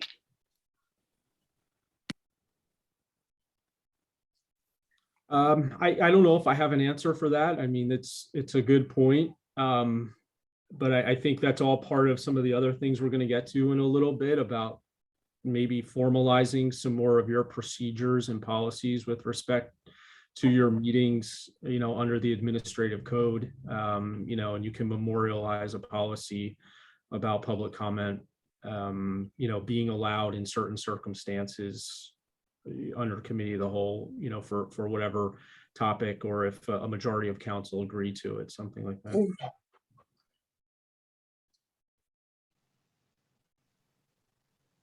All right, any additional comments or questions? Thank you, Mike. We will move on to the next item. Rules of parliamentary procedures is back to you, Mike. Okay, so. And debate. You might as well cover them both at the same time. Go ahead. I'm sorry. 4 and Yeah, 5. we touched on it a little bit. So, Robert's Rules of Order is what's in place to govern, the meeting itself, how it is being handled, how motions are made, how votes are taken, how discussion is held. You do also have, and it's in your packet, you have specific sections of the administrative code that do codify some of your rules of procedure. Just to try to keep it as simple as possible, just to start for everyone, obviously, ordinances need to be introduced first at a meeting before they can be voted on or acted on at a future meeting. Any votes that occur at a public meeting do require a motion and a second. Technically, after the second, that's when discussion and deliberation can occur. After that is closed, then you do take official votes on them. One of the items of procedure is a disclosure of interest. So if any council member has any item that is being voted on or being discussed that he or she feels that they might have a personal interest in, whether it's a monetary interest or just a very strong belief in that maybe they couldn't be unbiased about, you should be disclosing that, and we should be talking about that before any vote is taken. In my opinion, it's more strongly encouraged to take note of this for things that have a financial benefit. The other things about, strong interest, I mean, that's why you're in the positions you're in, because, you have an interest in whatever item of business it is. So, I think that's a little different. But technically, under the Ethics Code and the State Ethics Act, if you have any sort of financial interest, or if a family member would have any sort of financial interest in a decision that is being made or a contract that is being awarded, that does need to be disclosed, and it does need to be discussed as well. And, we can talk about it at that time, whether or not a vote, by you on that is proper or not. Excuse me. One of the other things that comes up a lot is abstentions. I have a lot of, municipalities where people just don't want to vote on something, so they'll abstain from voting on it without a reason to vote on it, which is not proper under the Ethics Act. In order to abstain, you do have to have a valid reason to abstain from voting. And I know in talking with Linda, you do have a special form that is supposed to be filled out whenever an abstention vote occurs, because technically it's supposed to be, that abstention vote is supposed to be attached to the meeting minutes that are approved. So like I alluded to earlier, the only reason you should be abstaining from votes is if your vote would violate some law, because you would have some sort of economic benefit or economic interest in how it would play out. Excuse me. The other rules that you have, proposed amendments. Again, this is just kind of housekeeping type of stuff. I don't know if I'll go through it if you want, but I don't know if it's necessary to do it this time. I think everybody can look through it just to reestablish their familiarity with it. Excuse me, we do talk about the motions that you have. So there's 7 specific motions. I think it's important just to talk about those. Obviously, everyone's favorite, the motion to adjourn. There is also a motion for previous question, which requires a 2/3 vote to even be entertained.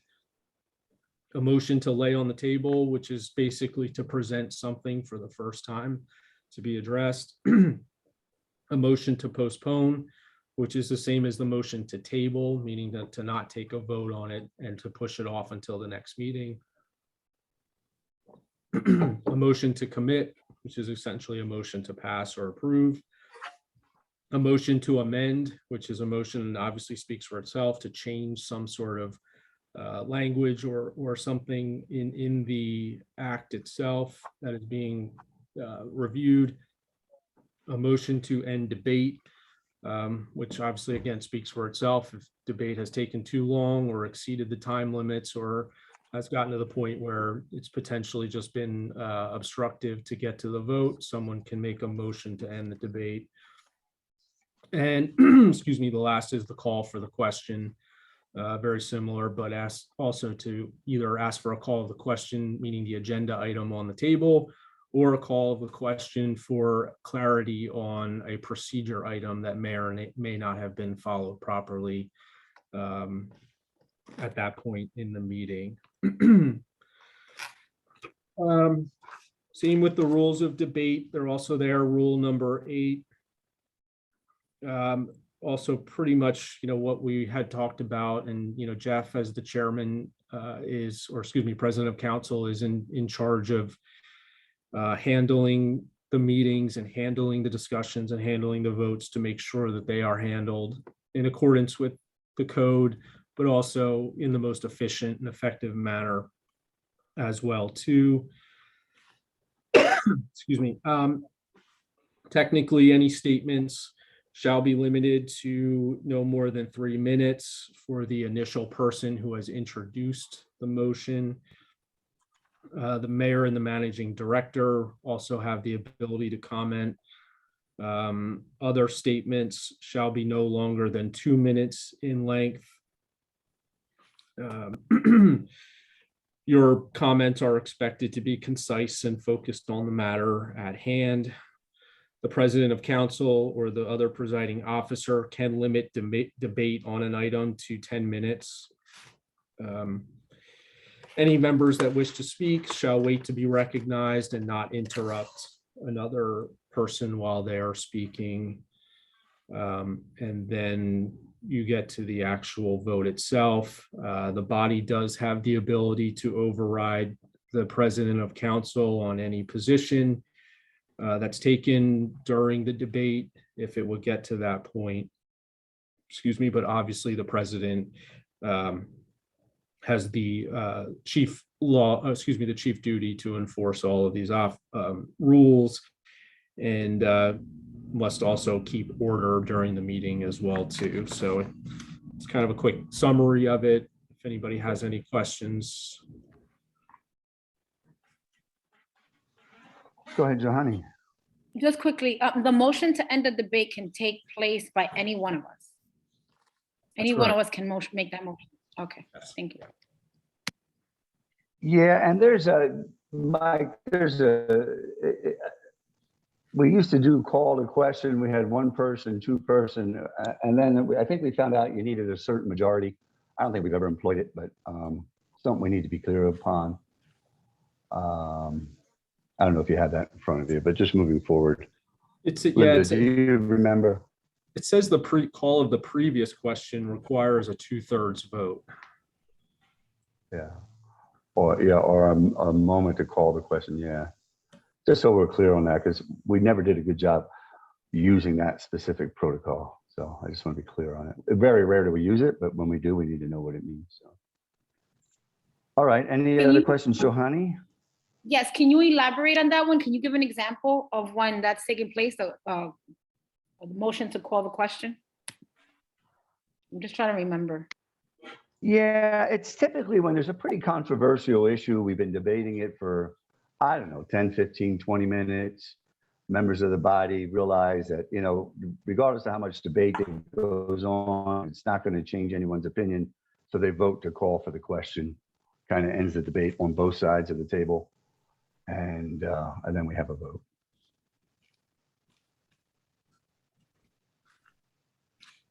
I can read you from Robert's Rules of Order here. The move or call of the question is essentially a motion to close debate. It is to call the chair to move to an expeditious vote on the matter. Such a decision rests with the chair, subject to a motion to close debate. It is an unnecessary motion at times, since at any point during discussion, a speaker may suggest that the issue has been adequately discussed and request that the chair bring the matter to resolution. Unless relevant points of view have not been heard, a positive response from the chair usually follows. So it's kind of a similar item to motion to end the debate. It's kind of saying that it's reached its point where, no good discussion is being taken any further. So let's just end it and take a vote. I have also seen it used as far as to, call for a point of order, a call of a question, they're kind of used the same way as well too. So again, if someone feels that some procedure has not been followed correctly, or if there's some incorrect statements being made about the question at hand or the item at hand to be voted on, you can use it that way as well for clarification.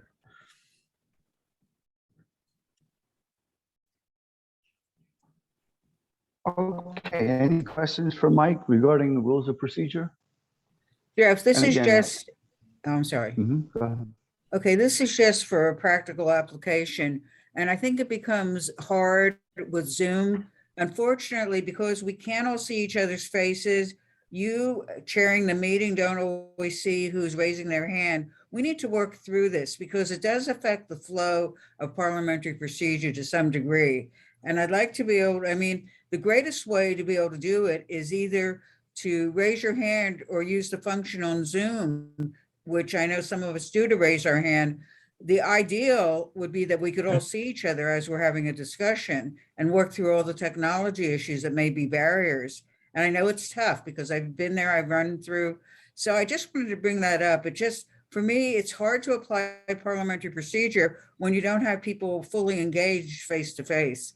And I don't know whether Mike has any comments on that, whether there's any been experiences with municipalities using parliamentary procedure via Zoom. Yeah, I can say it's definitely a universal complaint about Zoom or Teams, whatever you're using, as far as your platform goes. But, because we are in kind of uncharted waters a little bit with this platform, and, no one knows how long it's going to be, in effect. It's just kind of been dealt with, on a case-by-case basis. But I don't have anything specific that I can add other than, because it would appear that you're going to continue using this route for the foreseeable future. I don't think it's unreasonable to, maybe come up with a few bullet points as far as practice or etiquette that you would like to see, for everyone, while they're using this platform, as best as possible. It's tough to police, obviously. And, like when Linda's cat is walking around on the table, she should be able to turn her camera off if she wants to, but, it's definitely a point well taken. Thank you. All right, any other questions for Mike on this topic? All right. Thank you, Mike. Well, go ahead, Donna. And it goes back to this abstention thing. And I certainly sort of screwed things up with an abstention I did earlier this fall. When is there a time that a council member can step back from a meeting, can excuse themselves from a meeting and leave the meeting? Is there anything that precludes a council member from doing that? Not that I am aware of. No, I think you can remove yourself at any time at your pleasure and return at any time at your pleasure. That's not an issue. I go back to something that happened and I should have handled it differently, but I'd like to know if that answers my question, and I could have said, I need to be excused and left. Yeah, I would just say to give me the opportunity to review the administrative code just to make sure there's nothing in there about it. But as far as the Sunshine Act goes, there's nothing to prohibit that. I'm hoping nothing like that occurs again. I'm hoping next time I handle it better. So thank you. Mm-hmm. Okay, if there's no other comments on that issue, the next item is the committee of the whole versus the committee structure. Many of you that have been on for a while know we used to have separate committees for, public works, finance, public safety, And of course, we still run the Nominations and Appointments Committee. What we've done over the years is really, we've kept the Nominations and Appointments Committee as a separate group. Used to be headed up by Strat for many years, but we've consolidated the Finance, Public Works, and Public Safety into our ongoing committee of the whole meetings. I've always personally liked that for two reasons. One, we get to discuss everything as a body. And two, not only that, we all get input as well, because some stuff would be discussed in one committee, it wouldn't get moved forward, but there may have been interest in members who weren't part of that committee to move it forward. I know from a focus standpoint, we may not have the same amount of focus. I would think that if we wanted to continue the committee of the whole structure, we could put a focus within the committee of the whole to those topics, either bi-weekly or every week or whatever. But I like the structure now, and I know some people don't. So it's whatever the will of the body is. I see the value in both, but I've always felt our current structure was best. Specific, and our committee of the whole structure, especially on meeting nights, many of you remember years ago, we would not have a committee of the whole meeting, and we would leave our committee meetings and we'd go into a council meeting. And then without having a chance to process a lot of stuff, there would be stuff that came out. Either we weren't fully informed or there was debate we could have taken care of before the meeting. And just a lot of dirty laundry sometimes got aired out during the public meeting, where now, if there's a critical issue, most of the heavy lifting can get done before the meeting in the committee of the whole meeting. That's right prior to it. So I know a lot of you have different varying opinions about this, so we'll open it up. There's no right or wrong way. Again, it's what the body wants to do as a body that makes sense. So who has any comments on this issue? Johanny, start with you. So I remember when I came on board on 2019 that the committee of the whole seemed better organized and well structured. And I think it's because we had the committee structure within committee of the whole, if that makes sense. And it gave us an opportunity. So we knew that when it was the finance budget, we knew that those would be the topics that would be discussed, and we'd come prepared for that. Or if it was public safety or public works, I appreciate it that way. I think that once 2020 came and the pandemic hit, we shifted a little bit, and I don't know, I miss the other way. That's just my 2 cents. Jeff, this is Marcia.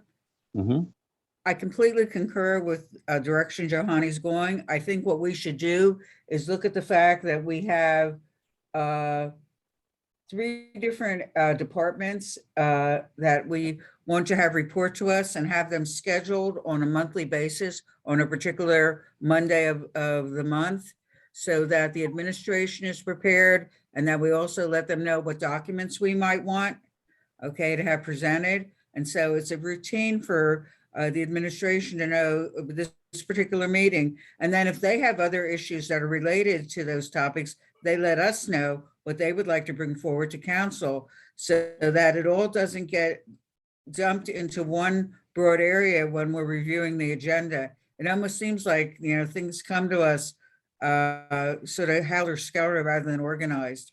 So if we can say to the administration, this would be more helpful to us, so they know when they can prepare. Yeah, I agree. I like that structure as well, having the subcategories within the committee of the whole. Anyone else comments? I do, Jeff.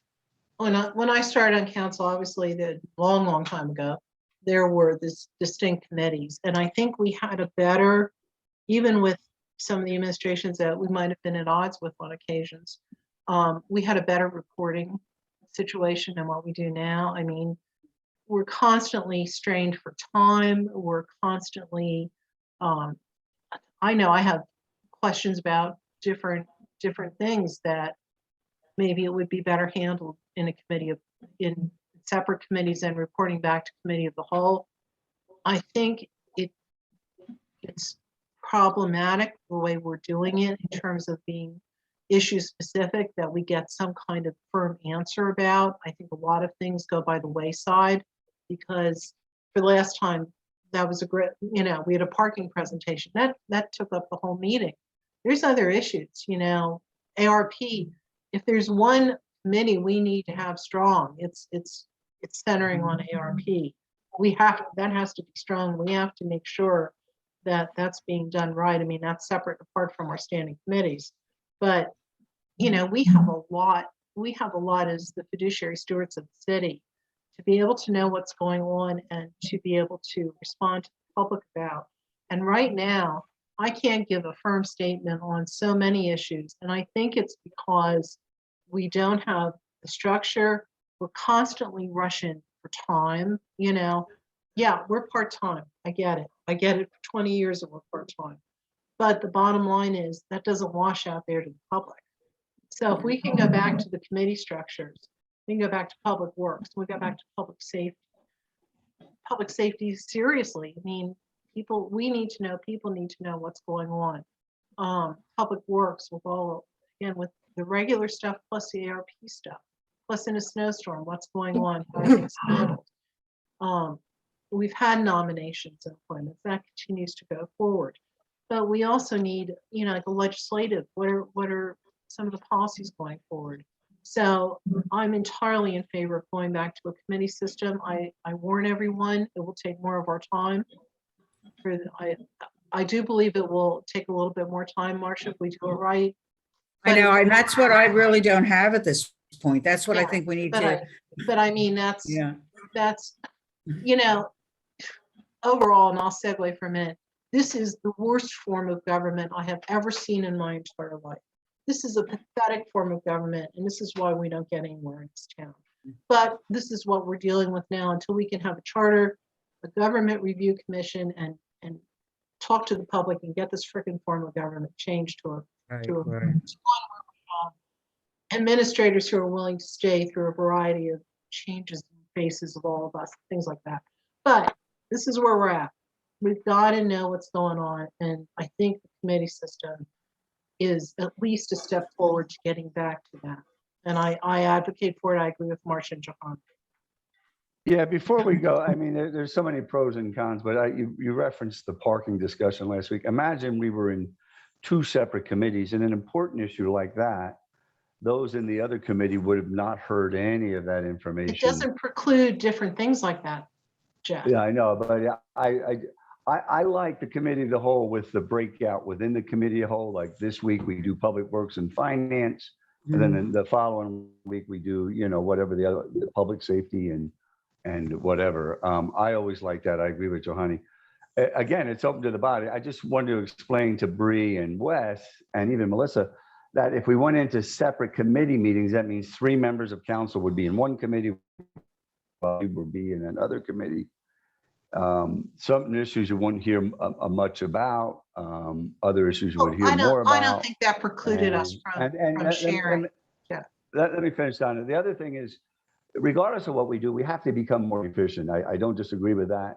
I try to, within our meetings, keep us on task as far as scope, but we tend to go on and on and on, and it's hard because every issue is important. So let's see who has additional comments on the committee structure. Anyone else? I have concerns. Do we tend to go on and on and on and on, or is it that the concerns are not being addressed properly? Exactly. Yeah. I don't feel because I don't believe that it's a matter of people going on and on and on and on.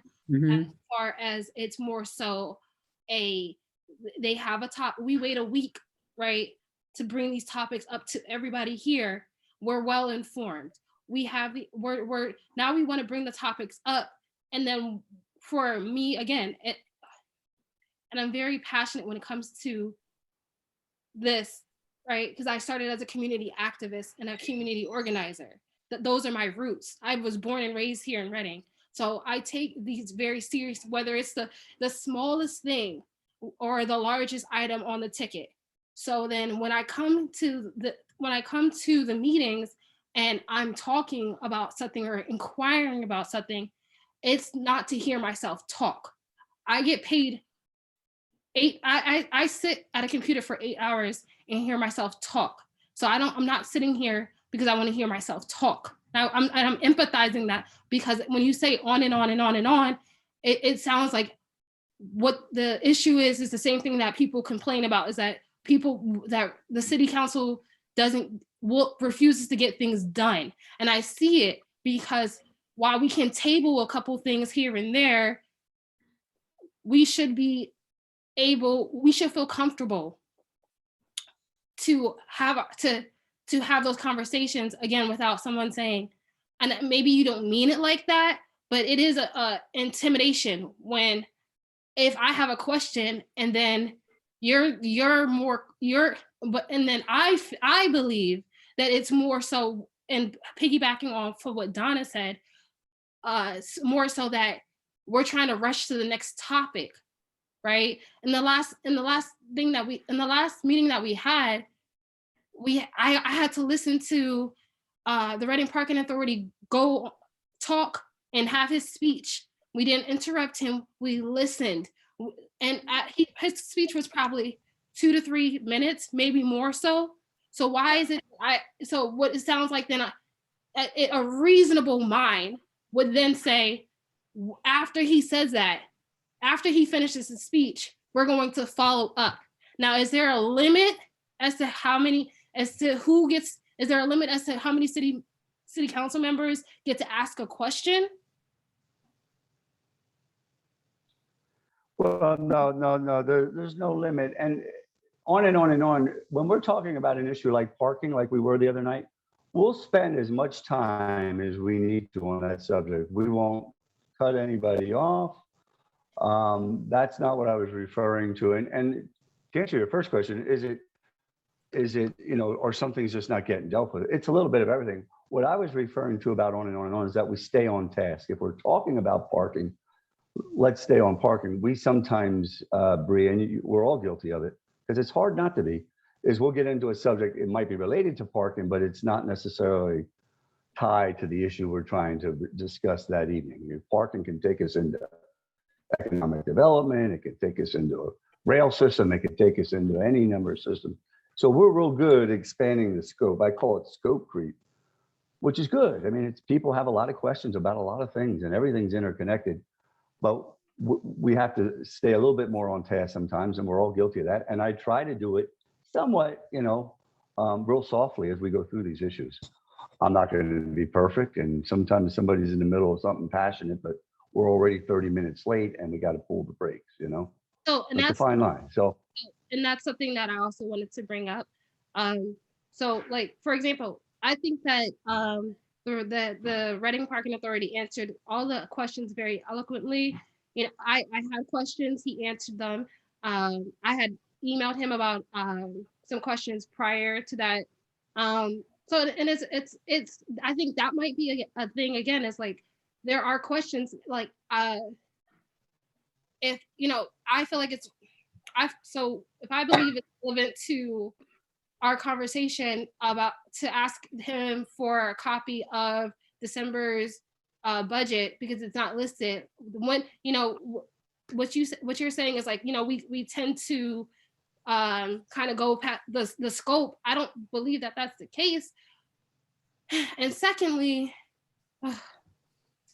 I just want a question I have, and something that I would like to bring up, and this is something that, it seems to be a time limit on what we do, is the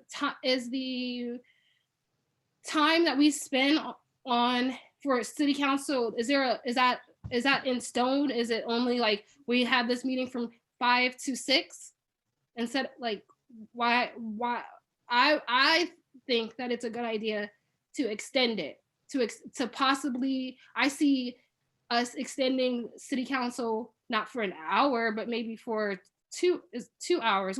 I'm sorry, what is the standard now? Linda? well, Bree, Bree, during a non-business meeting night, we try to stick within the 5 to 7, but we often go to 7:30, understanding that we might have people queued up for public speaking. We might have presenters waiting to join the next meeting. So on our regular business meeting nights, we have a little bit of constraint. On our non-regular business meeting nights, we typically allow for as much time as we need. So it's not like So as much of a gun. So last Monday, it felt like we were rushing to get to the next topic or get to the next because we were waiting for. That's not the standard. That's not the standard, right? We would have more time for inquiries. I know we had guests. Yeah. There as well, but I'm just curious, like, is maybe it should be like one question, per topic, and we can decide. I don't know. I just think the framework. I agree with Donna and Johanny when thinking about the framework of this. So my solution to this is to extend the time that we take with these decisions, because the decisions are important. But if you're saying that, that's not a norm, that last week was not a regular, council meeting, and that was just maybe us getting adjusted to everybody, because I did have questions, then that's fine. Like we could see how it goes for the maybe the next month or two before we can we'll make a decision as to whether, it's a good idea to like look at what time we're spending, right? Because this is our baby. So look at the time that we're actually spending for city council. Jeff, can I make a comment? Sure. Okay, so I feel like we're all coming to some very good conclusions here. The reality is, when you look at the scope of what we have to do with city business, having the decisions need to be made, or the discussions 2 hours a week regarding, how important these decisions are, really isn't enough time. To, Donna's point, I think a lot of it has to do with the form of government.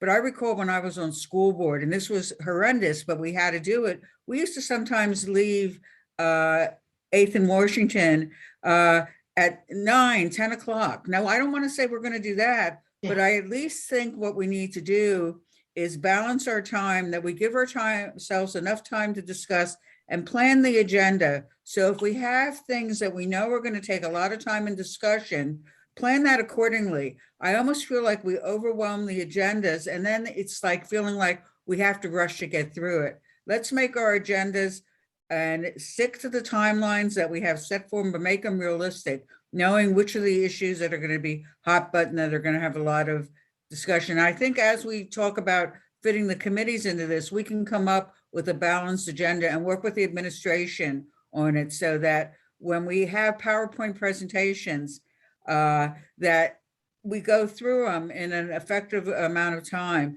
that maybe we even get those PowerPoints to us beforehand so we can review them. Okay, there's a lot of things that we can do to expedite the process. Thank you. All right, additional comments. Go ahead, Johanny, and then anybody else.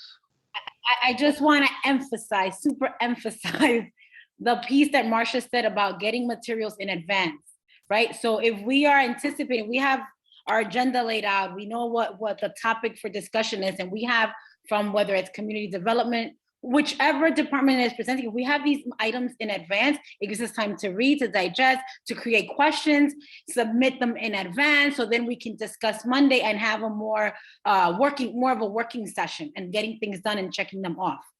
So yes, in that, I guess, Council President, would that be your role to make sure that we get these items in advance?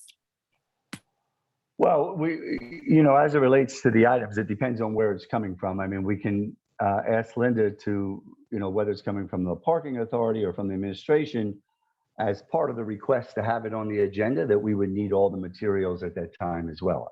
That's a fair request. I don't know that they'll always be available, but I think that's a fair request. Any thoughts on that, Linda?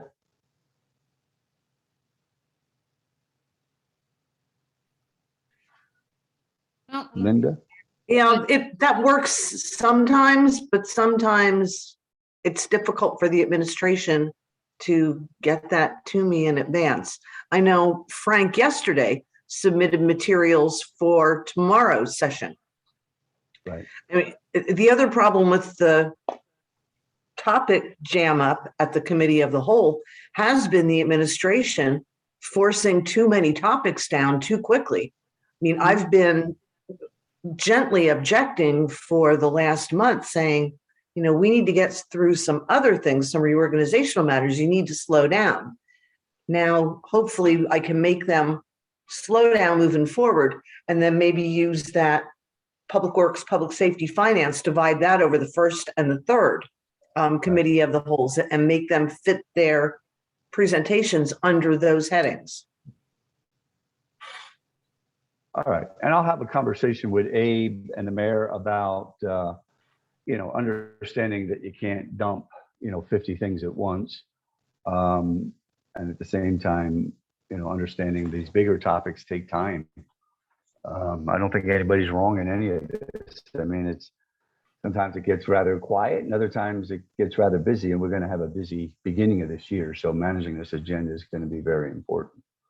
So far I'm hearing people like the committee structure with the substructure of the different areas, Public Works and Public Safety and whatever the other one was. I hear one or two people would like just the committee structure. I need to hear from anybody else that has any comments on that, because that's the primary discussion here. Yeah, if it's Donna. I think that's, Oh, I'm sorry, Jahani was first. but sorry, I didn't have my hand raised. Please, Well, let me go, Bree, let me go with Johanny and then we'll go to you and then we'll go to Donna, okay? Go ahead, Johanny. Donna had her hand first. All right, we'll go to Donna, Bree, and then Johanny. I just want to remind everybody too, and I know we're all cognizant of this. We all have to keep in mind that we are critical to running what is really a $90+ billion entity. When you think of how the city is run, the budgets, the money's involved, we look at the clock and we're all tired, and I get that. I mean, most of the time I was on council, I worked either a bunch of part-time jobs together, a full-time job, raising a child, all that kind of stuff. But the reality is, it's not a quick and easy thing. There are involved conversations, there are involved issues, and we can't always be looking at the clock and saying, it's 8 o'clock, it's time to finish up, it's 8:30.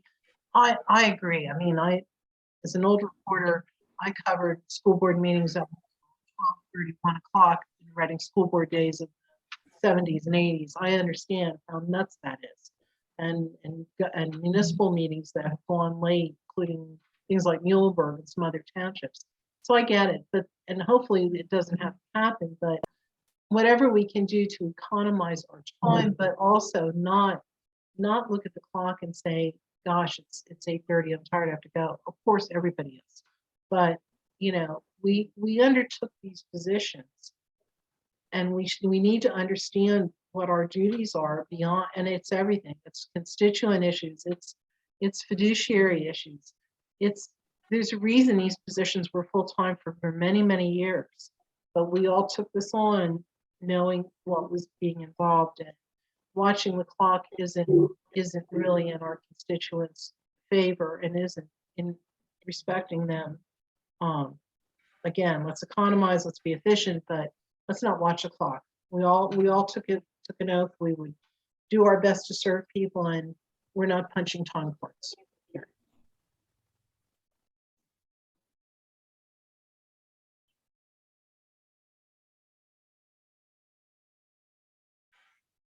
You're on mute, Jahani.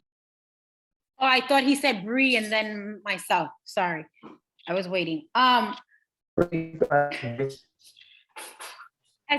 Sorry. No, I also just something I want to emphasize as well from our budget review sessions and so on and so forth. Like when we have these presentations from department heads, that department heads present, right? Because they know their departments. Right. And also that we have consistent, like within budget sessions or budget review or whatever it's going to be named, that we have expenditure reports, right? Income versus expense, right? Like, I think that's extremely important. So we don't wait till budget season to try to cram it all in. Right. That's all. I just wanted to make sure I emphasize that as well, moving, the expectation moving forward. And Johanny, in response to that, and depending on how our committees form out, I would like to be able to come up with a template of a list of the reports and run it by council to say, are these the reports we want? And then, make sure they're clear on what we mean by those reports. But thank you. All right, Yeah. Bree Who was next? Go ahead, Rick. My concern is, again, just maybe the structure. I don't know if a committee, what that really entitles, and when we throw, I would like, sorry. I want to understand what that entitles before I agree to it, because it sounds, it sounds like a good idea, and I want to be solution based, and so so then how does that work? You know, it sounds it to be frank, it sounds like you guys are split down the middle, which of course a council, that's democracy, but I would like to know more of that. You know, what would that look like, right? Does that allow us more time to deliberate? What's a committee? If any, That's a good question. Are you asking me? Because I can, right now we have a committee of the whole.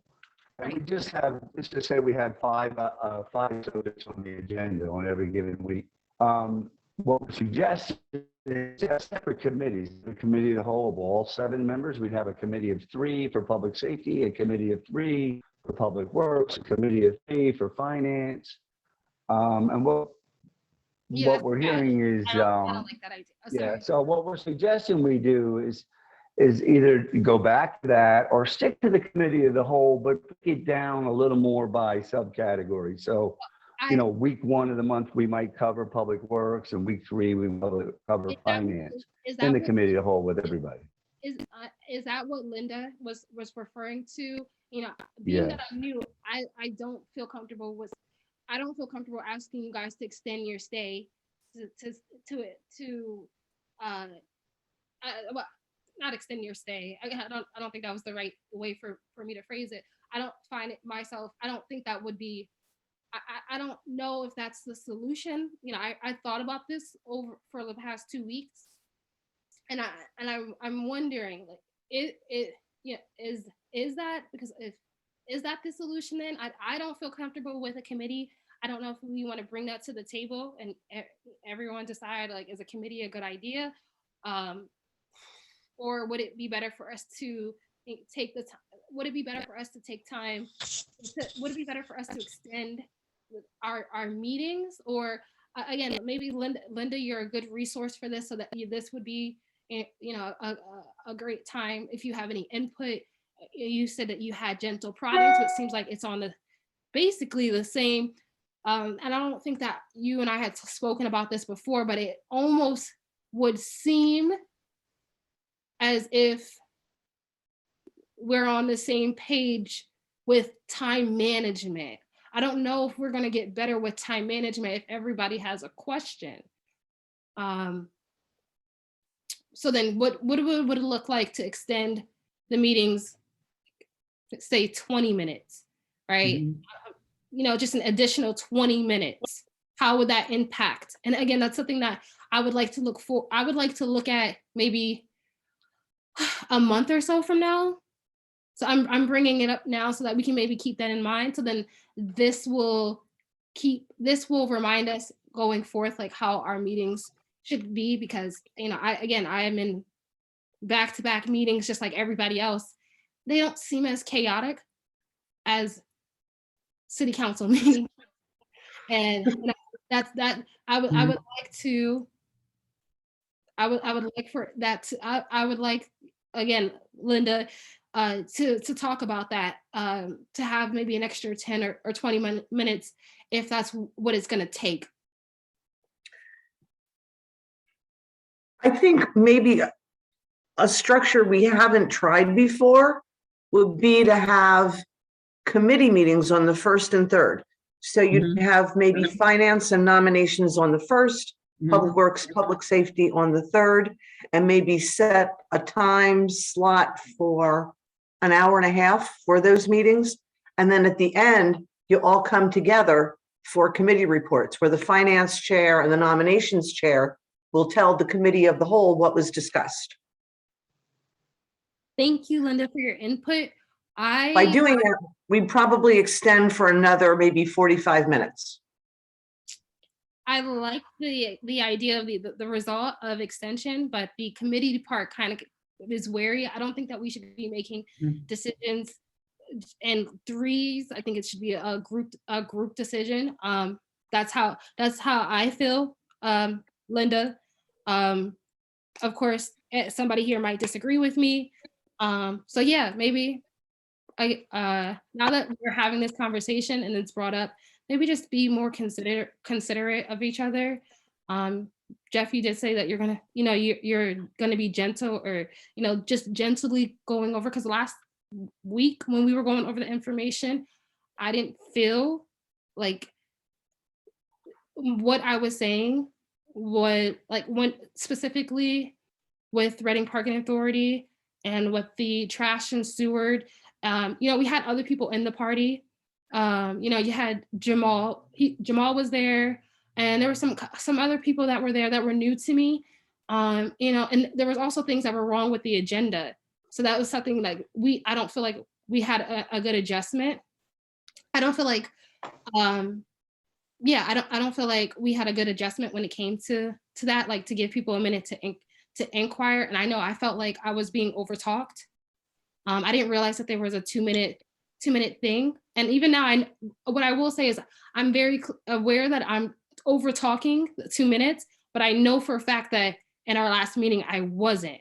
So I also would like, maybe if Linda or somebody else would keep, once one of the speakers start talking, can we do a 2 minute thing? Are we keeping track of that? Because I personally did not think that I was going over 2 minutes.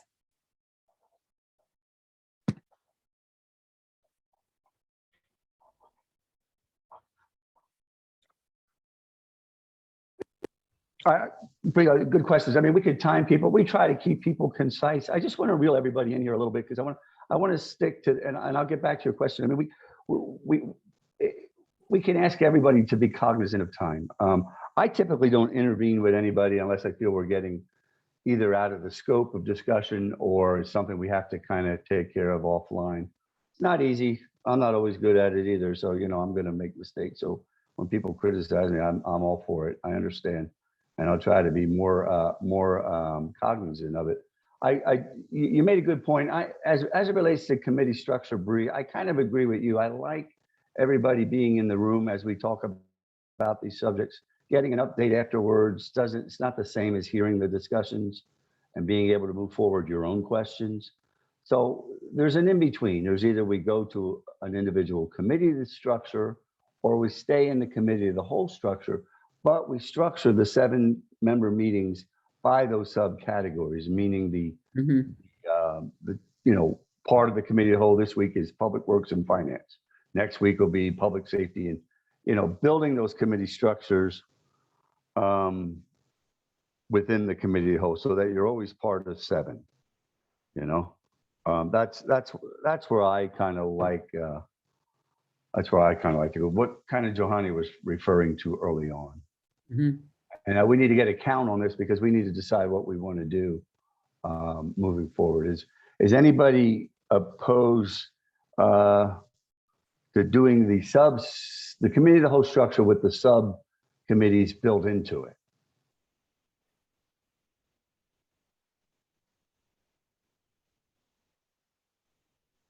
Nobody's opposed to that? What would that entitle? Well, we would continue the 7-member committee of the whole, but we would structure the agendas build around public safety, finance, public works. We would put the committees within the committee of the whole and just focus our agendas based on those subcategories. So it might be sorry, go ahead. So it might be a little bit more of a guided structure, not only for us, but for the administration. Is that Exactly. all right? So would that require the city council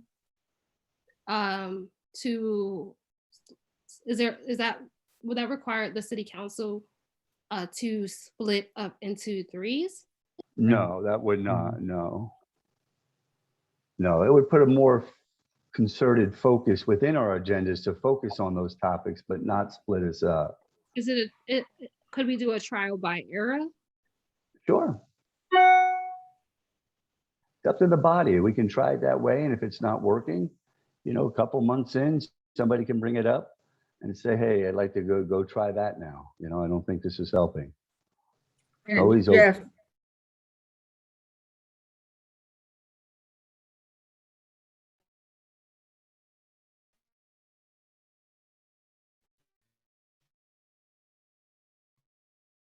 administration capacity, so there might be a lot of public work issues.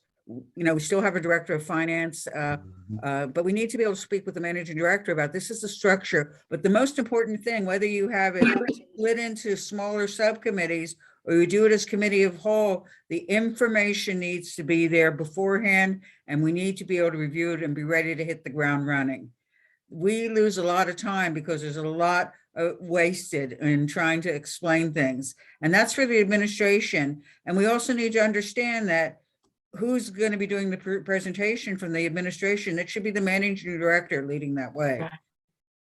Yeah, I agree. So based on what I'm hearing, Marcia, if I may, I think you make a good point. I think we should try, to Brianna's point, the committee, the whole structure as a member, 7 members, create, the public safety, public works, finance categories, and work with the administration. And also added to that is get information when things are added to the agenda, not the day of the meeting, and see if that helps us over the next 3 to 4 months, improving, getting information and structuring our agendas a little better. And if we feel that it is great, and if it's not, we can revisit it and say, hey, maybe we go to the 3. I think it's a good place to start. I'm never opposed to adding more time on the agenda.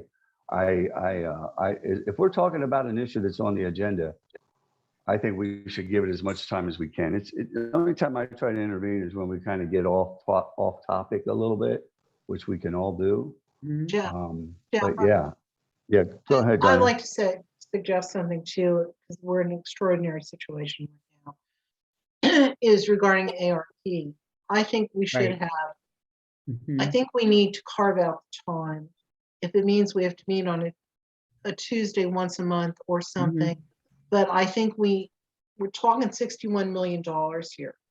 We need to carve out the time, and this is legacy. This should be treated as legacy funding, not as something that gets thrown here and there where the mood hits us.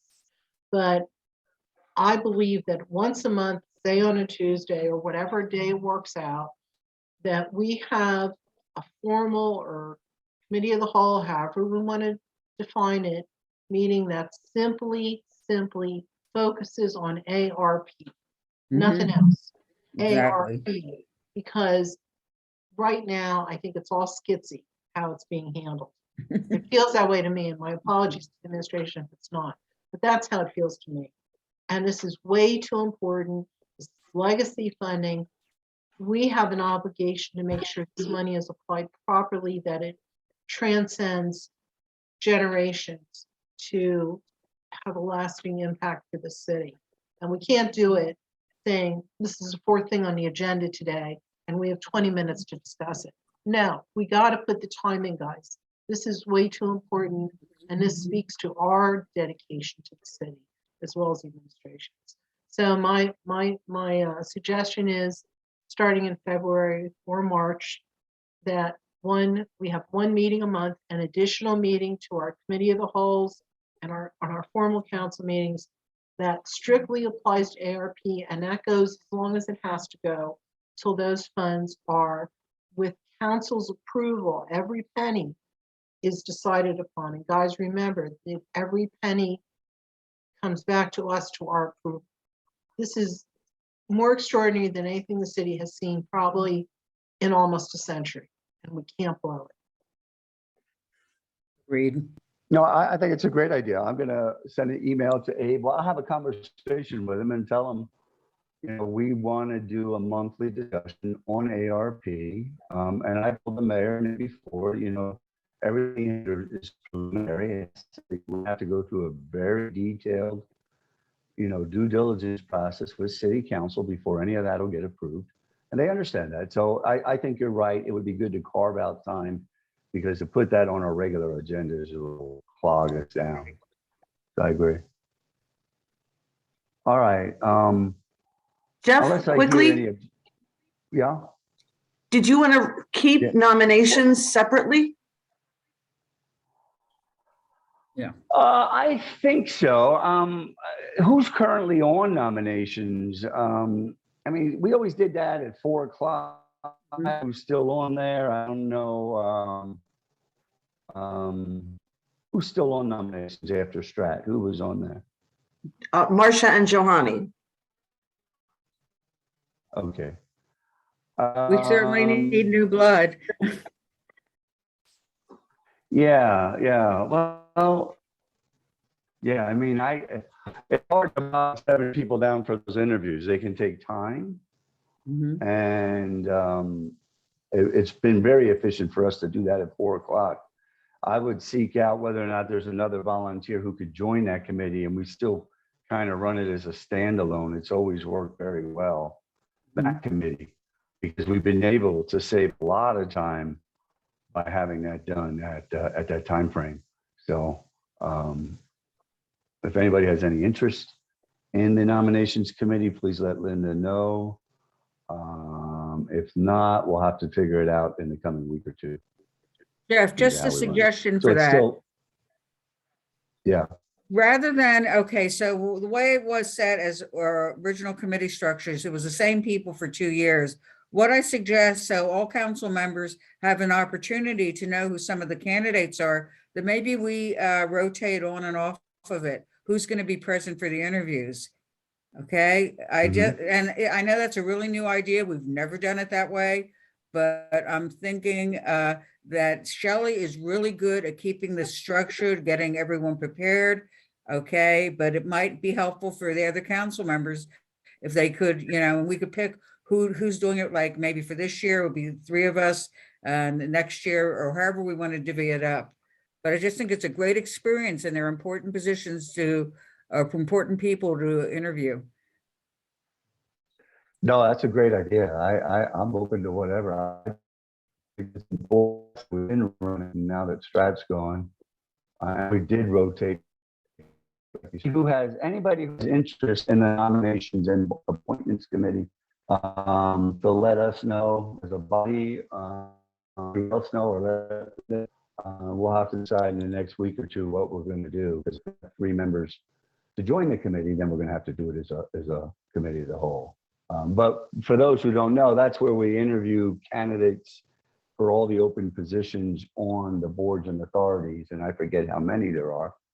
All of them are pretty critical. Some are even really critical, and this is where we sit down with them. The committee interviews them, and they move them forward to the rest of the body for approval, or they don't.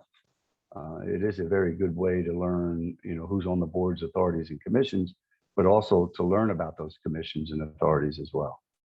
So I'm going to ask anybody who has interest in that to let everybody else know. And if we get 3, we need at least 3, I would believe, Marcia.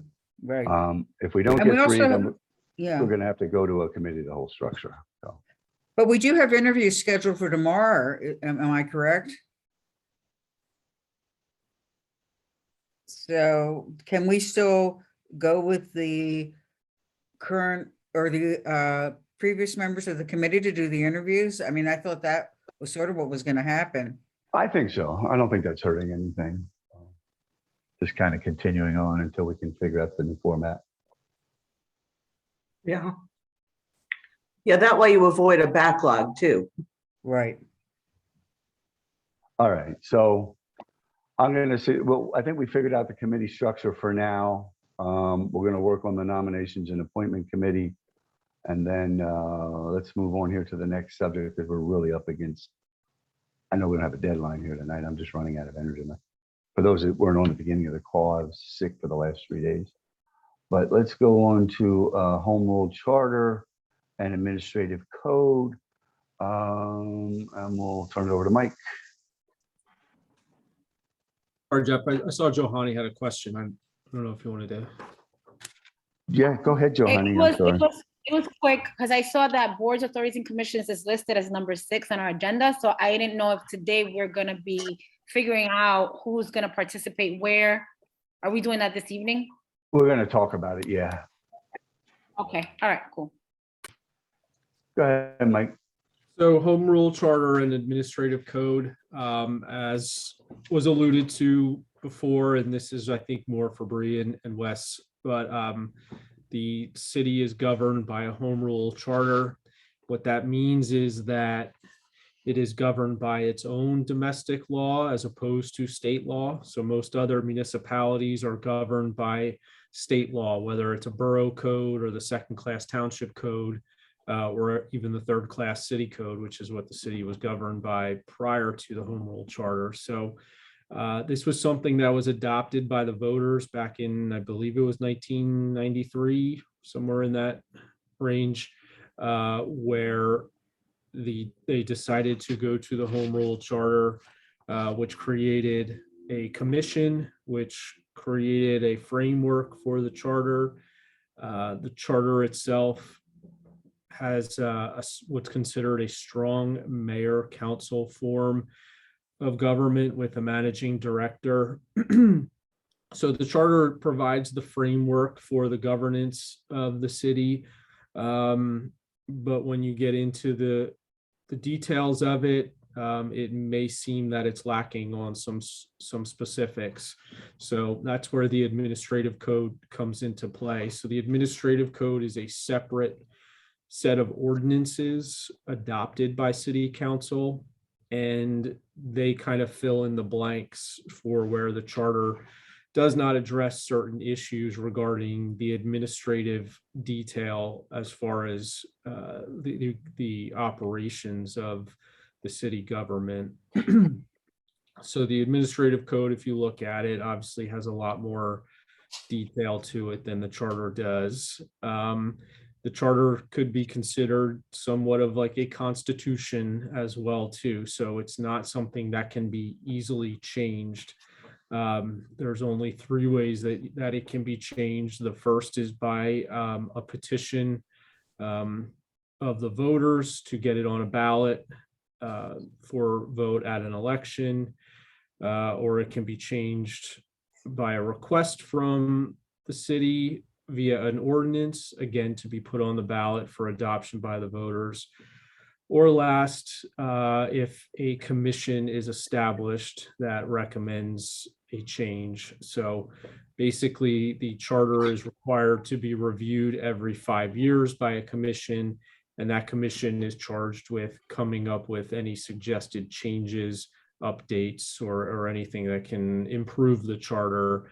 And that's what came up with the referendums that we talked about earlier, as far as creating the council solicitor position, and also allowing council to appoint its own employees as well too. So those are just 2 examples, but that's the way the charter gets amended.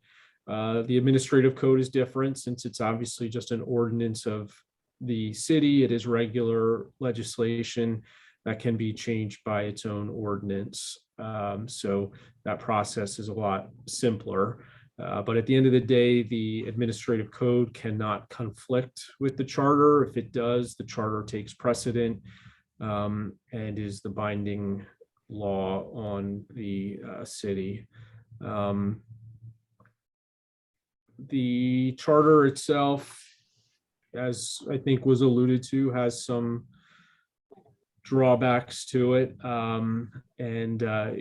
are ways that it can be repealed, but basically that would require the same steps that were taken in the past for when it was adopted. So a commission would have to be put together to review that and see if that is the right thing to do, basically, or what other options might be out there to fix it.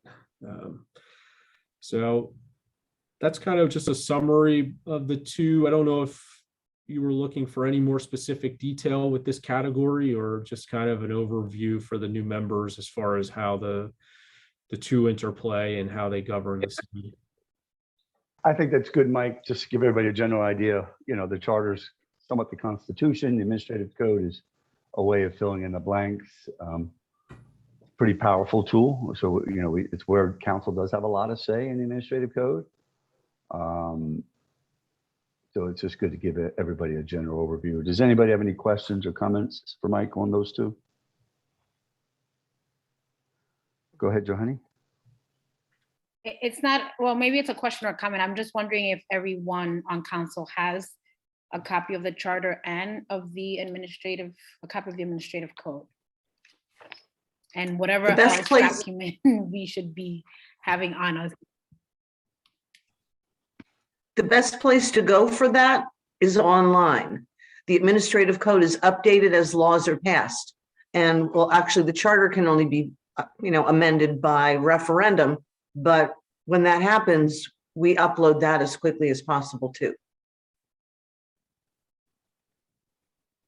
And then I would add too, the one online is very helpful because it does have links in it to other sections of city ordinances that it's cross-referenced. So, it's easy to, piece some of the puzzles together when you're trying to, learn a topic or find out all the potential sections of city law addressing a matter. All right. Any other comments or questions on that? All right. If not, we'll move on now to the next topic, boards, authorities, and commissions. Just to save my voice a little bit, Linda, do you mind? I don't think we need to select everybody for tonight, but we can either try to take some time tonight or we can do it next Monday night. If you go to page 24, Linda has listed out the 24 actually- boards and Page 26.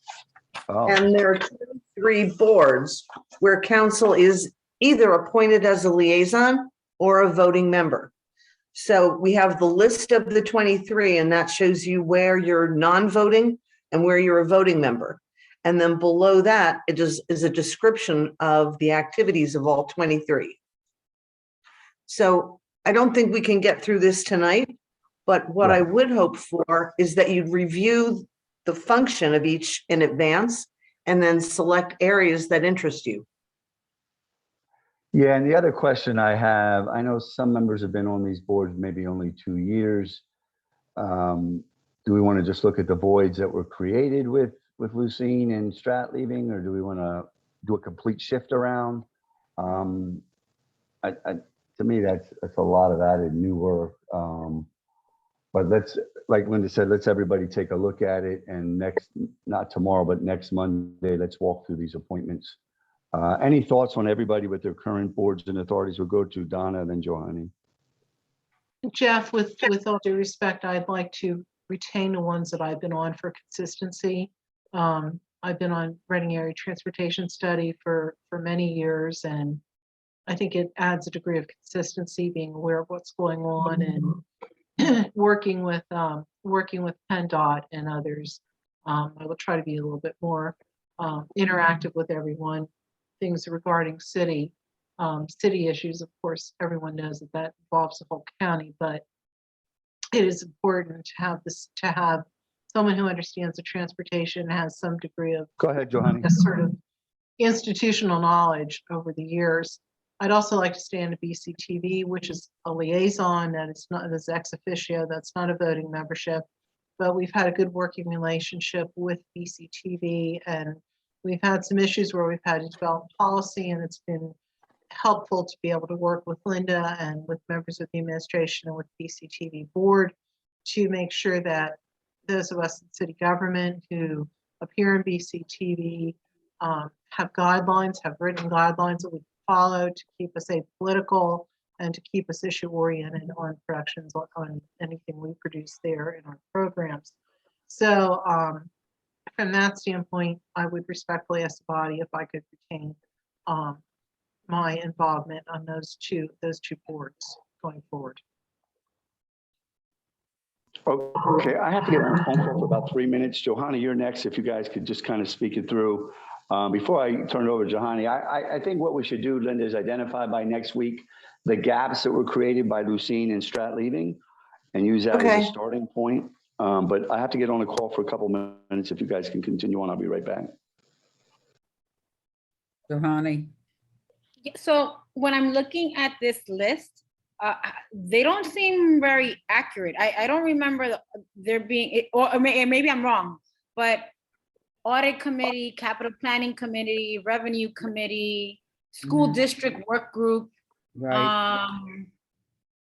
And I'm not sure what OPEB is, so pardon me. And then my next comment was, is there, what is the amount of committees that we are expected to serve on? That's a good point.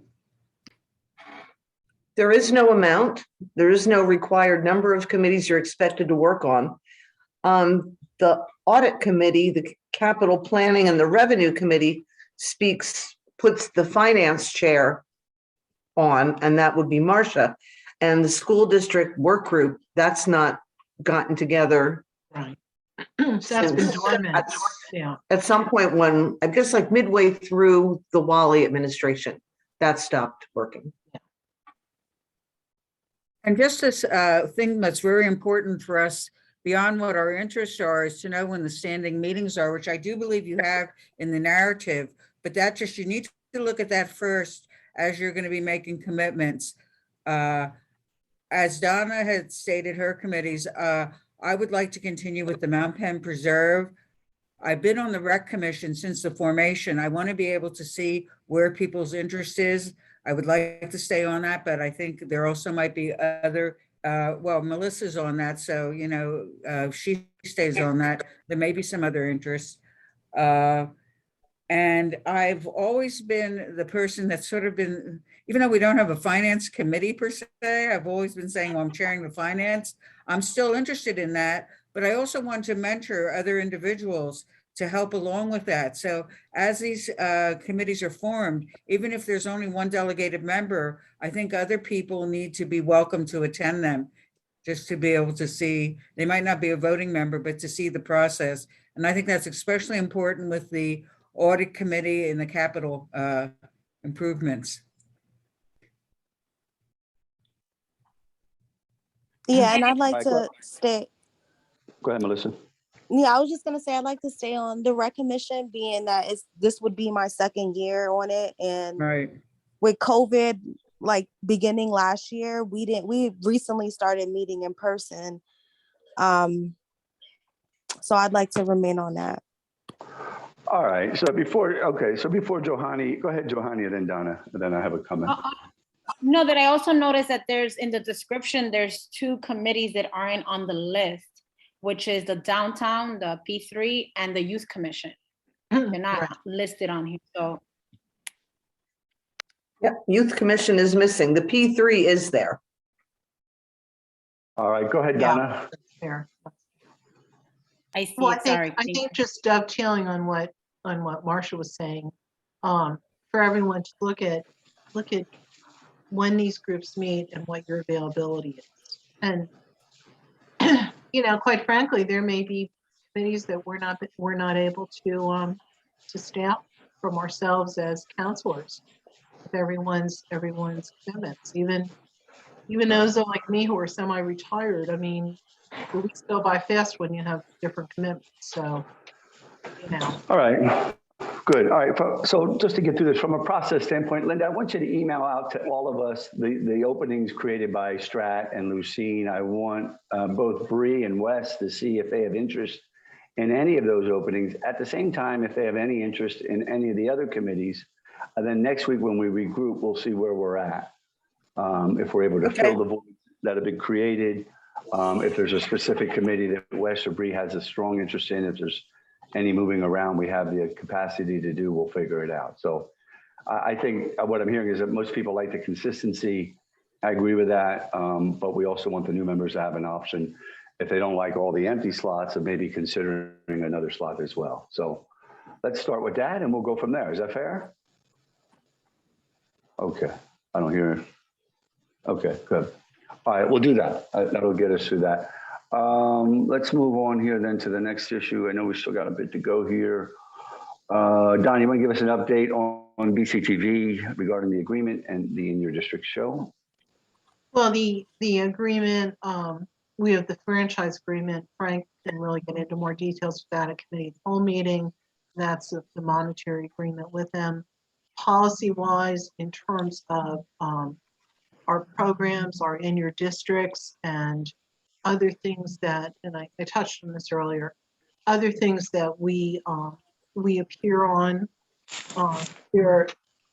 We had in 2020, sit down and really develop a policy for the MAC channel. They're not FCC governed per se, but we are self-governed in terms of making sure politics and issues are not advocated for. They can be discussed in like League of Women Voters forums, things like that. But I can't go on saying I think everyone should wear red and that's my platform. And if you don't wear red, there'll be repercussions. You can't speak to political advocacy in any way, shape, or form when you're on there, because it puts us as a city at risk. And Michael can speak more to the risk factors involved. But we had a very good situation where we worked out the needs of what people need to adhere to when they appear on BCTV, when they produce programs. There's something producers, which would be ourselves, need to sign and acknowledge. And I think since we've done that, we have had no issues. Linda, is that correct? Since that policy was developed, there have been not issues. That's correct. On any side, from councilmen, elected officials, appointed officials, administrative officials. We have not faced the issues that we faced a couple of years back and last year. So that's a good thing. And we do sit on, our liaison sits on that board in a non-voting capacity. There is a representative, the mayor is a representative on there. He or she has a vote. They can defer to someone else. Frank had served in that capacity. That has now been changed to Dolores. She will now be serving as the mayor's voting representative. All right, and just to make sure everyone's clear, oh, go ahead, Donna. Did you break out? I'm sorry.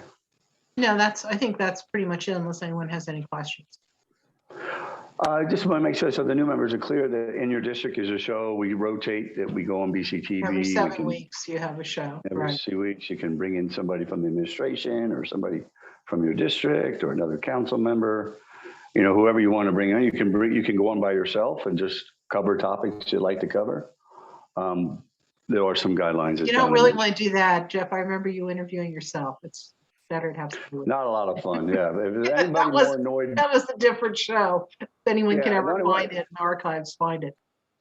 That's right. You can get away from me. I can't. I'm more annoyed with me than they are. So, all right. So any comments on that? That's just an important update. Want to make sure everyone's clear on those issues. All right. If not, Linda, let's go into, you and Mike are down for policy and operations handbook.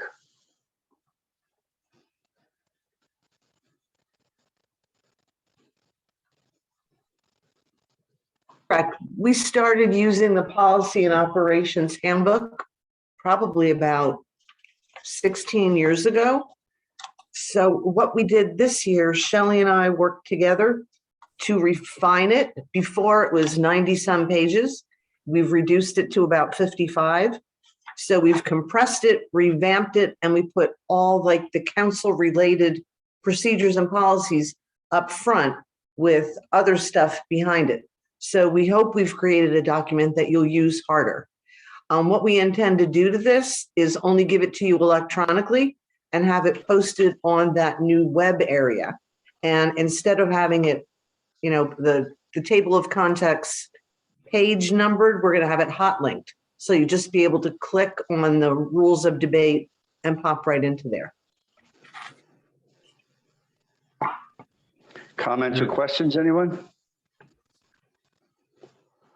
All right. If not, thank you. We're going to go to the next issue. Let me just see what that is because I'm trying to look at something here. Act 47. Yeah, I don't know. Most of us are familiar with the fact that our last budget was in compliance with the Act 47 exit plan. We are on schedule to exit Act 47, I believe, what, mid-year this year? July? Is that correct? Right.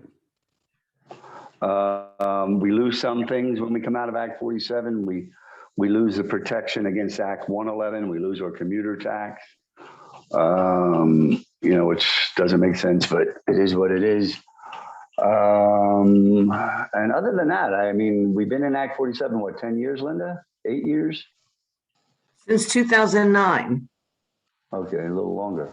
So, Yeah. it's going to be important coming out of Act 47 that we continue many of the same practices. You guys have heard me ask the administration to work with PFM and see if we could come up with a continuing consulting agreement. I have not heard back from them. In fact, I'm going to add on the committee the whole topics that Linda listed out. I'm going to add that in there for February or March.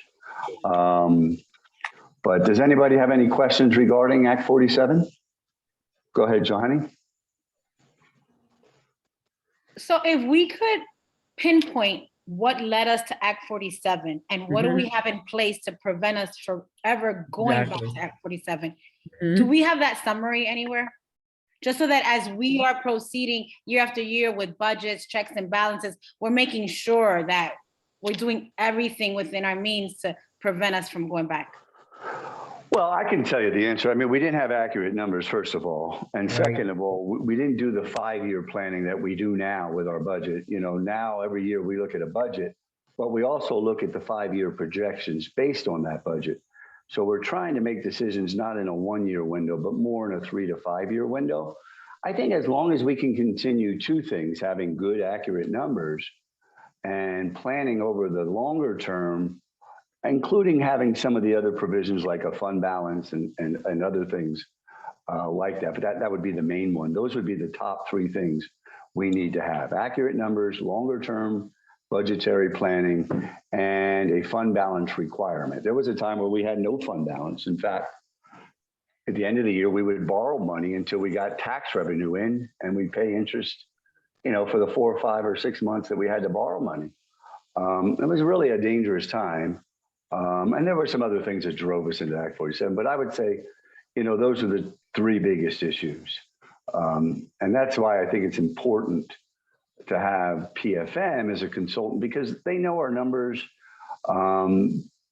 They know our practices now that have kept us on good, sturdy ground, and they would be a good tool for at least 3 to 5 years moving forward. To your point, Johanny, that's the whole idea of asking them to stick around, is to give us that added safeguard. Otherwise, we could go off a cliff quickly.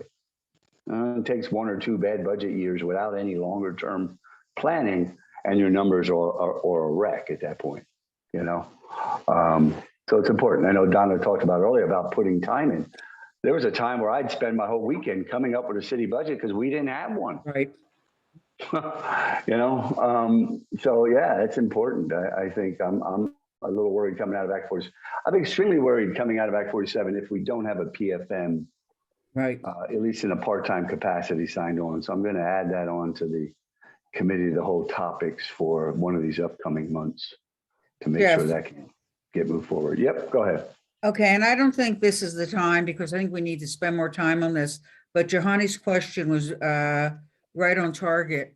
There were things that led us into Act 47 that we need to look at what's going to stay in existence, what we have control over, what we don't, and we need to spend some time on that. PFM is not going to be the magic wand that's going to keep us from going into financial distress.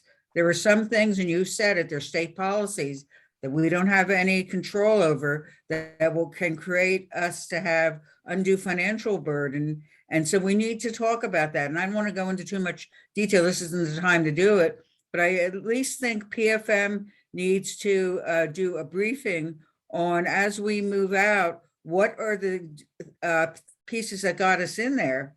And then what do we need to do each year? Because if we don't, I already hear things being proposed that are just red flags all over the place for me. And it's only because I've been through it from the beginning, when I came to council, that there was a chaos in how the finances were being correct. Yeah. managed. It was just horrendous. And how we did go into Act 47, and I saw us starting to heal slowly. Every year we got better financially. But I also know that there are people that are making leadership decisions that haven't gone through that process, that are like, saying, oh, this feels good to make these decisions. And no, that's what got us here to begin with. So we really, everyone needs to hear it. I wish at some point it could be a face-to-face meeting, because I would like to see everyone's reactions to what's being said. I think that it's, great to talk about it and have us all our little talking heads on Zoom, but I'd rather be able to do this face-to-face, because this is much too important for the future of the city. I want to be able to retire in a city that's not going to go into receivership.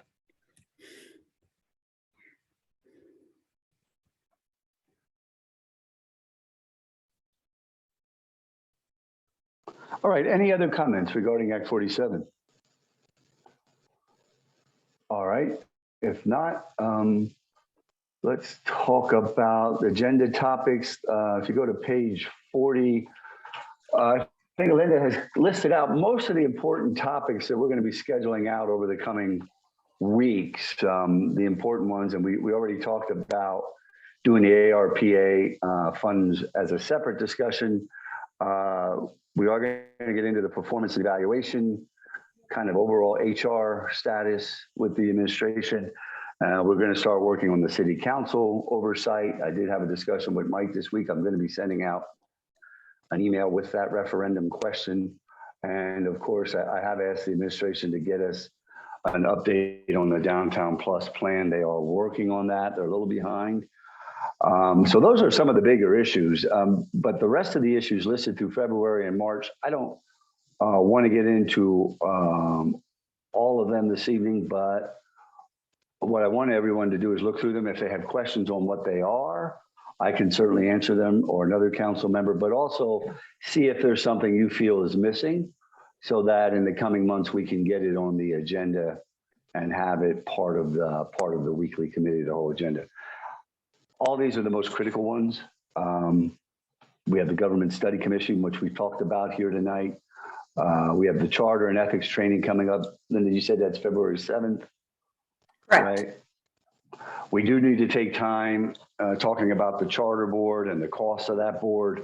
A lot of legal expenses going through there. IMAs is an intermunicipal agreement that the city has for our sewer system with the surrounding municipalities. Only 3 of 12 have been negotiated. It's something we need to get locked down. It's been going on for years and years. Like to see us have an opportunity to talk to our state legislators. Stan Tech is almost repetitive of the Downtown Plus plan. Desmond, again, is that the parking study, Linda? Yes. No, so we want to hear from them. March list of city-owned properties. It's a good time to go over that. A couple other things that need to be added on here. I know Pagoda is one of them, right? Definitely. And Thank you. Marcia and I have had a discussion about that. That's something we probably should get on the agenda sooner or later, Linda. So let's put it for February, and we'll go over getting these items scheduled out in the coming week. So there's a lot of big ticket items. So if there's something else that somebody believes we need to get on here, don't hesitate to let everyone know. And then Linda and I will work together on trying to schedule them out and in the best priority as we can. But I like the idea of doing the ARP separate because that's going to be an ongoing thing. Seems like a lot of people are coming at us lately too, right, with new requests. So it's something we have to measure closely, but we're under no gun either to do that. We have time to finalize that. All right, questions on those topics? Go ahead, Johanny.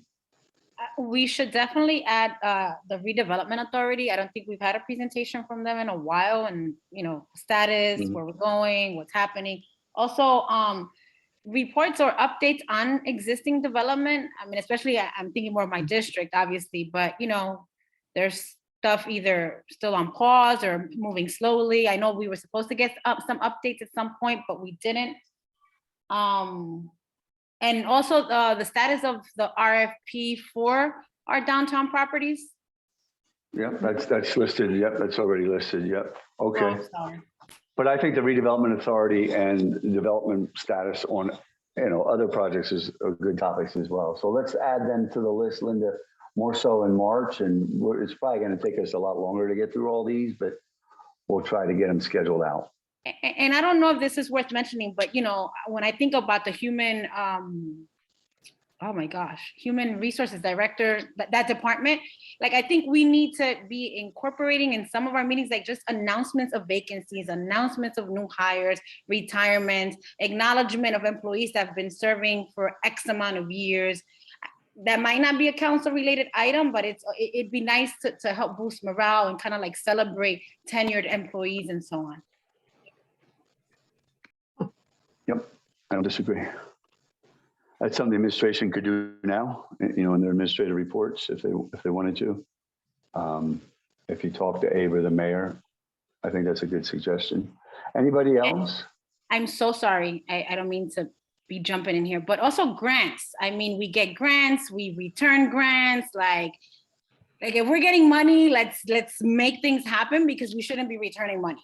So our community is in dire need of progression and things happening. So it'd be nice to hear about statuses of grants, what we received and how, again, progress, what's happening. All right, additional comments?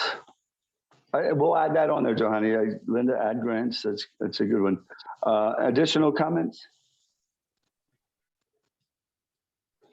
All right, the only other topic we need to discuss, so are we talking about doing the appointment tomorrow night for the vice president of council? Is that what I heard? Linda, Mike? We can do the appointment and we can formalize it at a public meeting the following week. Is that what I'm hearing?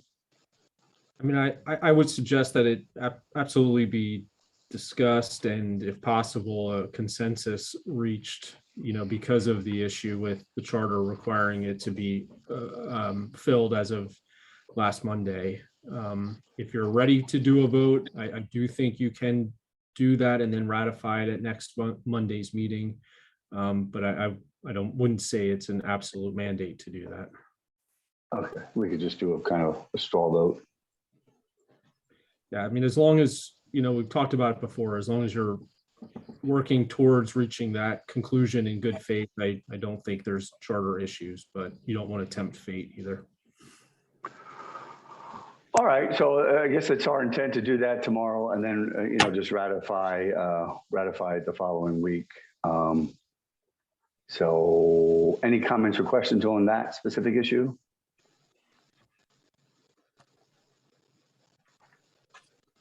Anybody? No? All right. All right. If not, are any other topics that we didn't cover that somebody would like to cover? I know it's been a long night.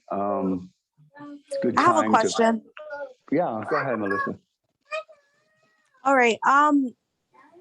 As far as I know, we've been talking a lot about, Johanny has brought up a lot about communication in regards to different positions in the administration. And I don't know if this is public or if it can be public or not. I'm not 100% sure, but specifically someone in the administration, like if someone is moving up to a different position and we asked, does it get advertised? What are the qualifications?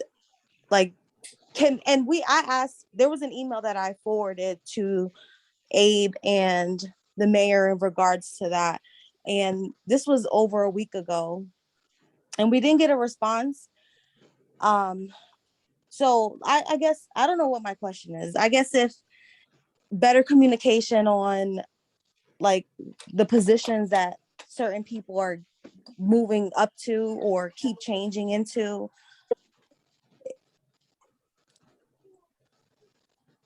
I don't know if anyone can understand what I'm trying to say. Yeah, Melissa, Yeah, you're just looking to have just kind of overall updates on position movements, open positions, people getting upgraded. Is that what we're Is that what I'm Like, is the hearing from positions, people? yeah, are the positions being advertised for everyone to know about it, or is it just being given to certain people?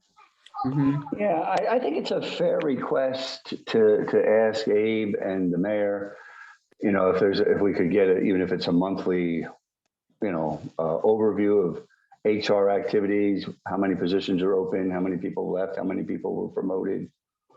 We might be able to request something like that. I think we should add it to our agenda as a discussion point. It can be a very brief one. Either they want to give us something monthly separately out of HR, or they just want to include updates as an attachment to their administrative report.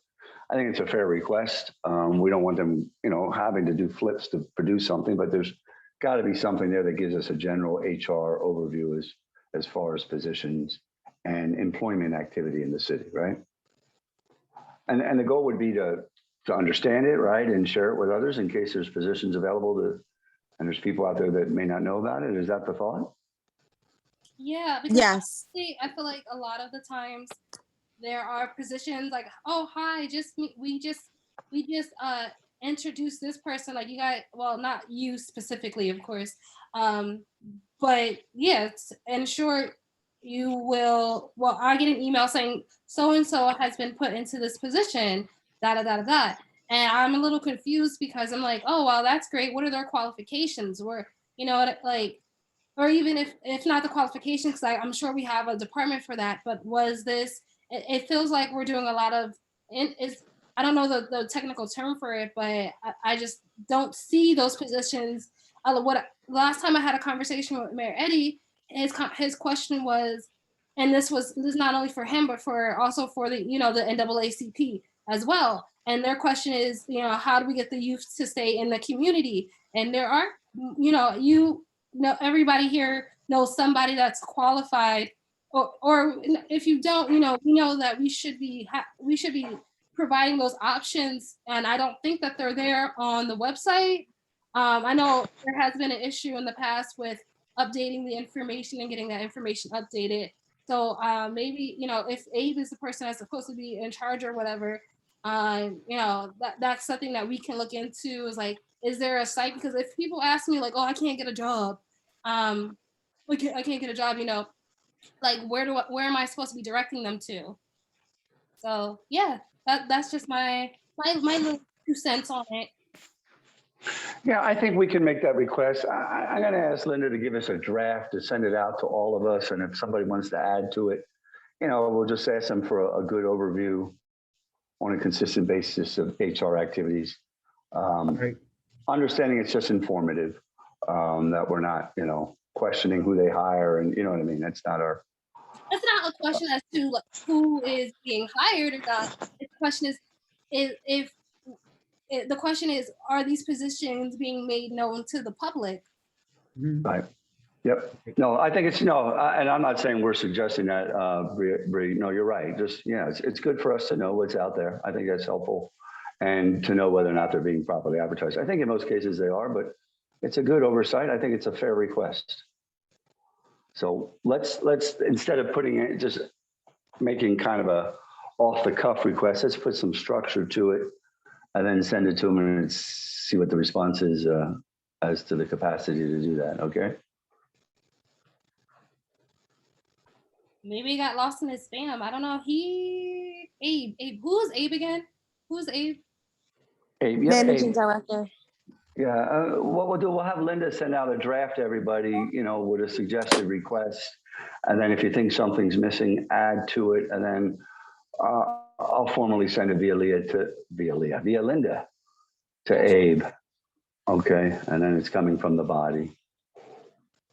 Because it sounds like a number of people would like to see that. So it's a good idea. Anything else from anybody that we didn't cover this evening? If not, Jeff, Johanny. I'm sorry. go ahead. And Johnny. again, I don't know if this is appropriate or not, but at some point, maybe we should review the communications department in terms of, because I know ideally when that position was created, it was about rebranding Reading, telling the Reading, changing the narrative of Reading. And I'm not saying, and obviously I see posts and things of the sort on Facebook and social media and things of the sort, but just taking that communications department to a whole nother level where, you know, we're letting the world know what Reading is about, what we're doing, how we're open for business, how we're expanding in our development, whatever. We just have to do something similar to what Allentown does. I mean, I get like these updates on where the city's at, what's being built, you know, new employers, et cetera. Like, we have to talk about that at some point and explore that department. All right, I Yeah. think we add that to the agenda. You and I talked about that. Go ahead, Marcia. Yeah, and to add to that, I think that the communications position is for the whole city. It's not Exactly. administrative Exactly. specific.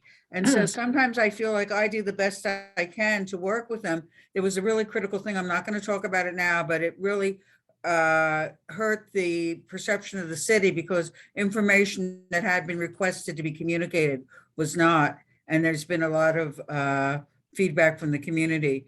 So that we need to know that each of us is out in the community representing city issues, that we're at events, that it's not mayor-centric, that it's about all of us working together as a team to govern the city. And that goes back to the job description of what that job description is Mhm. for communications and that department. So I think both Jahani and Marcia have very good points of reference. Yeah, I don't disagree. Go ahead. Oh, sorry. Go ahead, Bree. See me. I agree. I personally feel like maybe not. Maybe Abe's not a good Melissa. Maybe Abe's not the not the guy that you should talk to. Maybe what's the guy? What's IT's name? What's Mitch from IT. That he might be better for you to talk to if it's like where that's located, because you know Abe, because Abe might get all the he gets tons of emails. I don't know if you know he can respond to that. Or you know, if he just glanced over it and didn't have like the right information, or he didn't, you know, get the chance to update or provide you with the right information. Yeah, you can talk with Mitch. That's his name, Mitch. For IT would know where that's located on the website if it is located, and if not, he's a good resource to updating the information on the website. Yeah, and it's a good point, Bree. And again, from a council standpoint, it's okay to inquire with directors in the city and, you know, ask a question. If we're gonna ask them to do something, it has to go through the managing director. It's spelled out in the charter. So I just want to remind everyone of that. And it's a fine line sometimes, believe me, I understand. But just to remind everybody of that. Go ahead, Johanny. Yeah. No, I just wanted to emphasize, because Bree did ask a question earlier. She wasn't sure who Abe is. So Abe Amarose is the managing director. And according to how we communicate with different department directors or department heads, the chain of command is that we submit all questions, concerns, comments to the managing director, and then he will disseminate it or get back to us, et cetera. But we're following protocol according to what's been created by the administration. So how? Oh, Well, go sorry, ahead. Jeff. Go off. Go ahead, Bree. No, you're good. Go off. No, I don't have anything else on that subject. I was just going to see if there's anything else, but go on. If you want to continue, that's fine. I'm sorry. No. I'm sorry. I apologize. No, I don't have anything else to add to that. Okay.